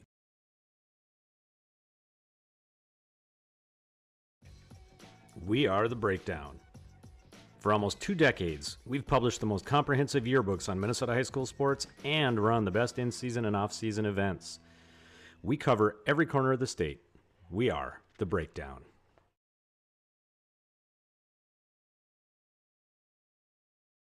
Before I became a real boy, life was easy. I just sat there doing sandwich stuff.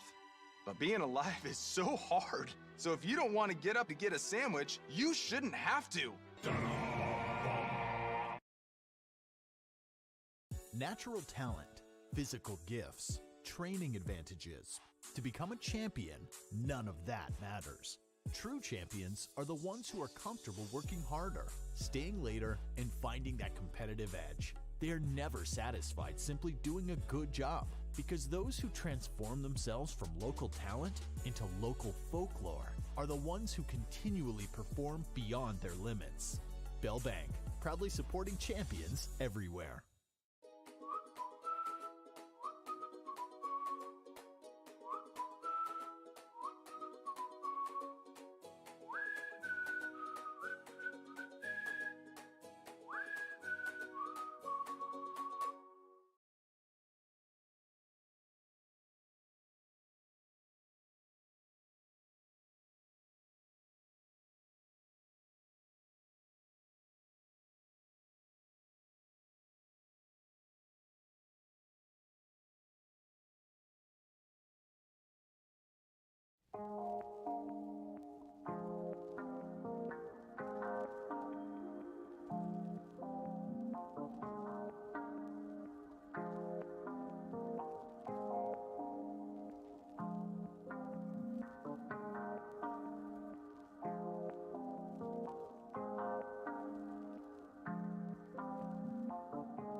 right, we're back and ready for third period action.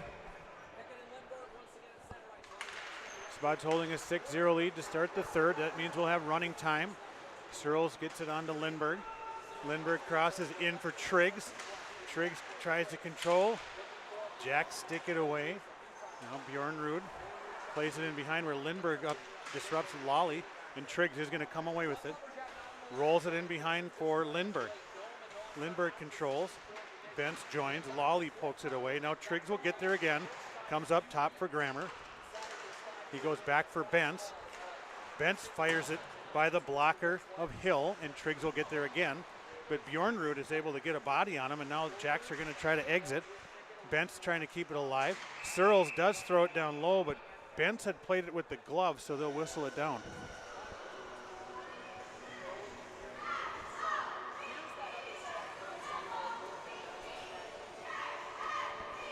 Well, I think this period, being ahead 6-0, you got running time. It's a good chance for the Spuds to get some of the younger players out there, get them some experience. And Bemidji, I think they just want to try to get a goal right now. Career rolls it around far side. Parker Gast is going to control on his way out. Misfires on a rink-wide attempt near side. But Schiller pokes it on for Corton. Now Corton attacks. Going wide, pulls up, looking for Career. One-time shot. Stick back to the corner by Hill. And the Jacks are able to exit as Yvarro made an unorthodox pass into Matfield. And then Ryerson matches that pass, dumping it down in where Career is met by two Jacks. They control now, trying to get it out front. Good recovery defense by the Spuds as Ryerson now comes away across the line. Got Gas going. Oh! Ooh, little centering feed for Parker Gas.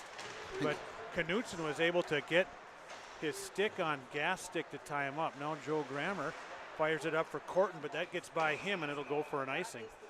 Gast wanted a hooking there. He threw his arm up in the air like he was calling his own penalty on the other team, It was pretty funny. Once again, a player disagreeing with an official. Surprise. So Stahlberger will step in. He's got Martinson on the left. Puck comes back. Jacks are going to get to it. They fire it past Weigel where Alderson gets to it. Now it's Baumgartner in the game now, trying to control for the Spuds. They roll it up to Alderson where Joe Grammer is going to exit. He now gets it across to Martinson, who's able to steer it in behind Hill where Lally will go. Stahlberger ties up Lally and Martinson's trying to help, but the Jacks come away with it as Neto comes rink wide but poked away by Grammer. Now Martinson on the attack. Cody Martinson peels away. Tries to roll it in deep, but Neto's there. Now Martinson does come away with it as Alderson had freed it up. Martinson tries to stuff it, but now Brodina's going to come up ice. Now it's going to be picked off by Grammer on the counterattack. He's got Stahlberger coming. He's got Martinson, but it's sticked away there. Stahlberger does shoot one on, but Hill's able to stick it up into the netting. Good quick shot by Stahlberger there, trying to catch the goalie off guard. It didn't work, but it was a nice attempt.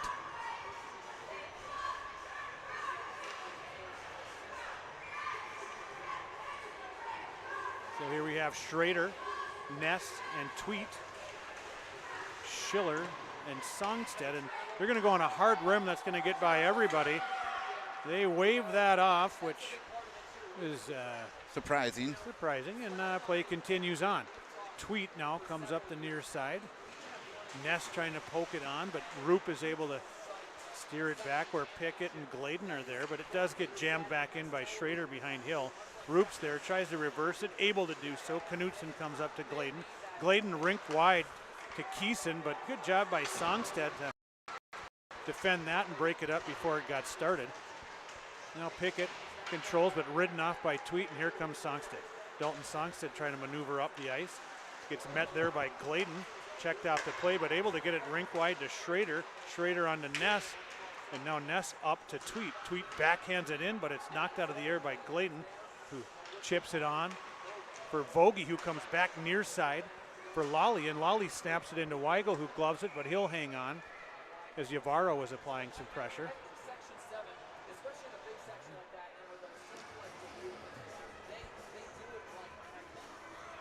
12:15 and counting here as we're in running time with the Spuds hanging on to a 6-0 lead on the Ryan Frisch Remax Legacy scoreboard. Jacks win the draw, but Spuds come away with it. Bentz, he's Oh, going a little move to burst there. through, and he's in on net. Harper Bentz goes forehand, backhand, but unable to tuck it up top there. Maybe Hill got a piece of it, but far side, Vogie now trying to win a puck. Triggs gets it to Searles, but now we got Matfield on the loose, but Creer's in pursuit. He sticks it away, but Malkowski turns it to Weigel, but Weigel gloves it. Had Matfield out front, but it never quite got there. Weigel's such a smart goalie. There's an example of a play. The puck's going to go wide, but he knows there's a guy on the other side that if it bounces off the backboards, that guy will get a scoring chance. So even though it's going to go wide, he gloves it and he gets the face off, and that's the smart play. Situational goaltending. Kai Weigel draws down. Lindbergh wins it to Grammer, and Grammer springs Bentz. Here comes Harper Bentz on a break. Forehand, backhand, tucks it home. Harper Bentz with assist to Lindbergh and Grammer on a break up the ice of a defensive zone faceoff. You get the puck to him in open ice. He's a pure goal scorer, Bentz. And the goalie just, a lot of times they'll save those breakaways, but, with Bentz, he seems to score way more than they save on him. So. Well, that was reminiscent now that we're in the Olympic time here. The Olympics have started of a golden goal by Peter Forsberg where he took one hand off the stick and tucked it home on the backhand. Harper Bentz, 7th goal of the night for the Spuds. Jacks are able to keep it in now, playing it around where Baumgartner's on it. Colin Baumgartner in the corner. Horton tries to get it to Grammer, but now coming out front is not Yavaro, but rather Brodina.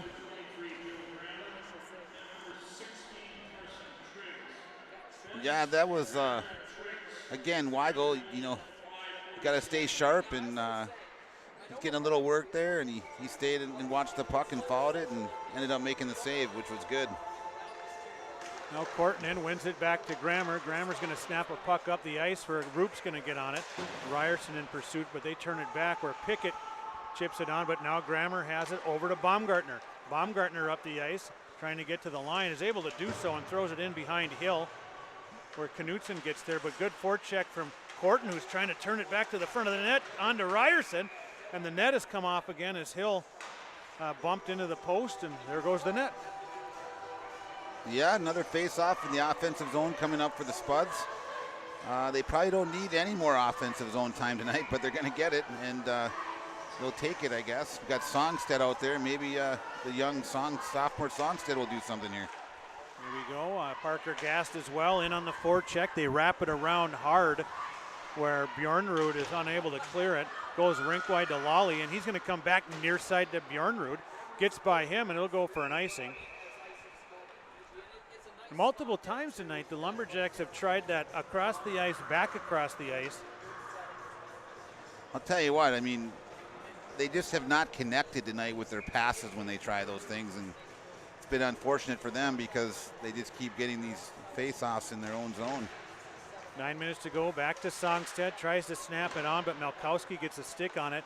Bogey's going to get there. Alderson rides him hard off the play. Martinson tries to get Lally with a little 6-on-6 there, but now Martinson is going to poke it past Matfield and try to win a puck, but Vogie gets there. Now here comes Stahlberger. Tries to center it. It does get all the way through to Songstead, who goes down low to Stahlberger, who tries a one-time shot, doesn't get a lot on it. Now Martinson keeps it alive. Martinson down low, on to Stahlberger. Stahlberger again trying to get a shot away, but Matfield's able to fight it off. Alderson goes down. It's like there's some kind of substance on the ice there as the Spuds continue to fall as they skate across the logo. Now Matfield working his way through traffic. One too many dipsy-doos there, and the Spuds are able to clear it away. Roop snaps one through off the glove of Weigel. Malkowski tries to turn it to the net. Nice job of converging on him as Martinson and Songstead, but now Roop snaps it through, blocked by Songstead. Martinson's going to get it and clear, but it's going to be turned right back by Knutson, who throws it in, and Joe Schiller's going to get on it. There's a wholesale change here on both sides, so Schiller's going to get it up the ice to Tom Schrader. They're going to wave that off as Roop had tied Schrader up, but Knutson's going to get to it up the wall to Keeson. Keeson coming into the middle, but it's disrupted there by Ness, and now Tom Schrader on the edge, but Knutson's able to poke it away. Creer to Searles, Searles to Tweet, and they chip it on, and it wasn't touched, so they're going to get an icing call. It's interesting. I think in a closer game, they might have called interference on the Bemidji defenseman on the play down here. tying up who, I don't know who it was for us. Yeah, you're right on there. Schrader got tied up. There was no attempt to play the puck. Yeah, but it's 7-0 with running time, so it's like, let's keep moving. So Ness wins the puck back to Creer. Creer's going to chip it on for Ness up to Tweet, and Tweet's going to exit. White crossing the line. He's going to roll it in deep past Roop. He's going to get in behind Hill, and Schrader's the first on it. Big Tom now controlling. He's fighting off Knutson down there. Going to control far side down to Ness. Ness controlling. Spins away from Knutson. Cycles it for Tweet. Now Tweet working the corner. Tries to center it, but fans on it. Keeps it alive down to Ness. Ness into Schrader. Good back support there from Brodina. Breaks that up, and now Schrader to Searles. Searles up top down to Tweet.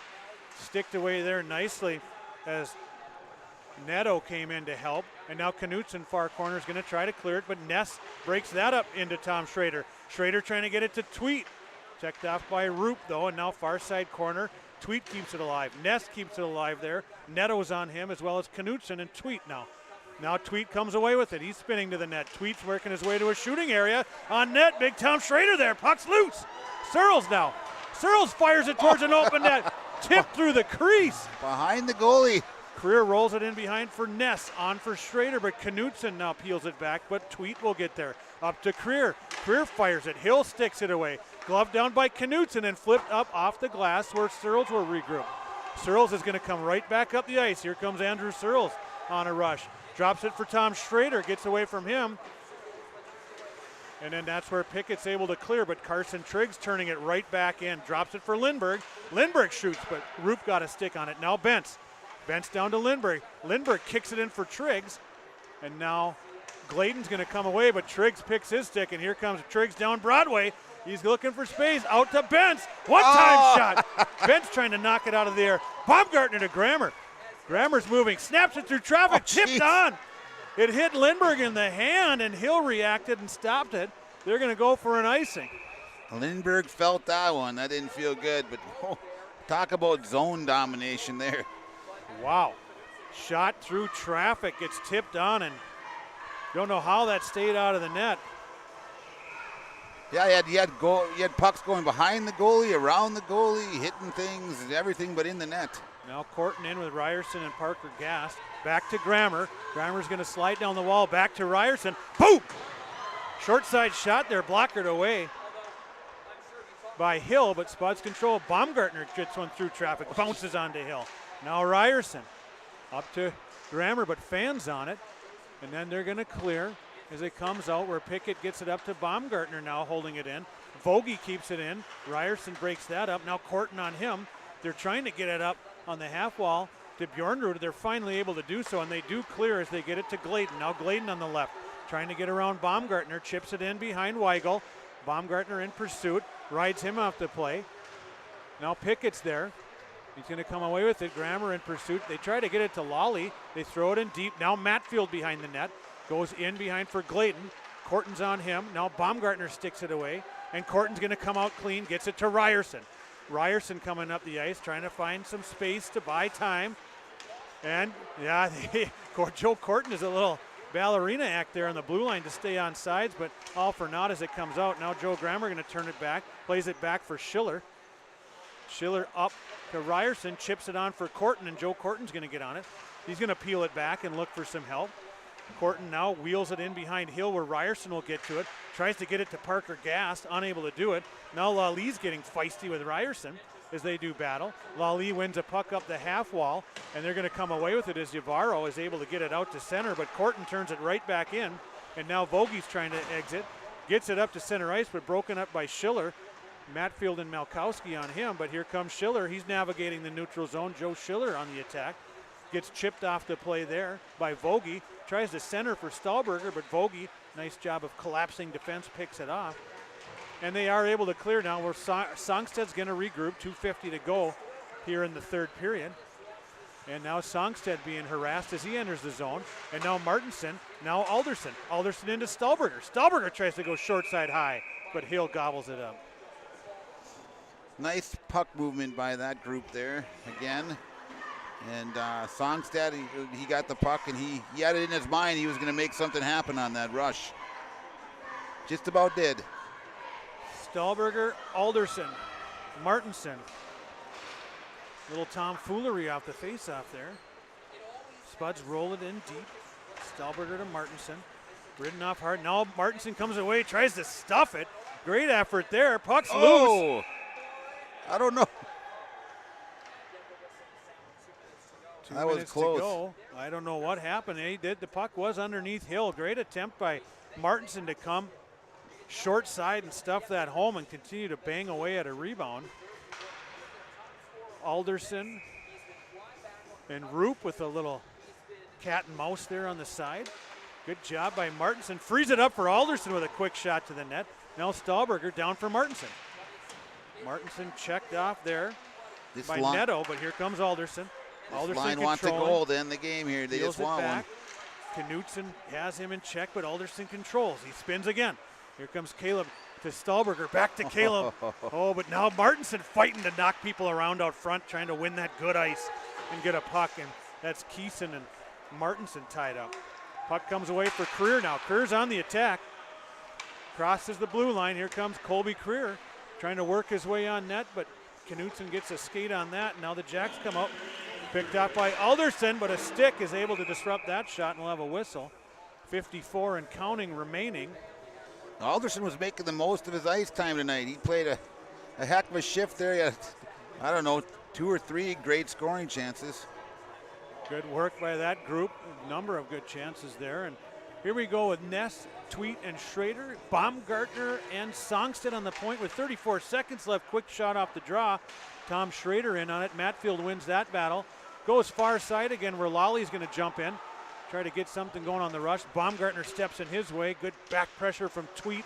And now he's going to come away with the puck. And up the ice comes Wyatt Tweet, but Matfield picks it off, trying to create. 15 seconds remain as here comes Ian Ness with some speed on the edge. Tries to sneak it in for Schrader, but unable to do so. Now Lawley's going to control. Lawley to across to Vogie. He chips it on where Yavaro gets met there by Songstead. They tangle up, but that's going to do it. Spuds TV brought to you by Muscatel Subaru. We got a final on the Ryan Frisch Remax Legacy scoreboard. Spuds 7, Lumberjacks 0.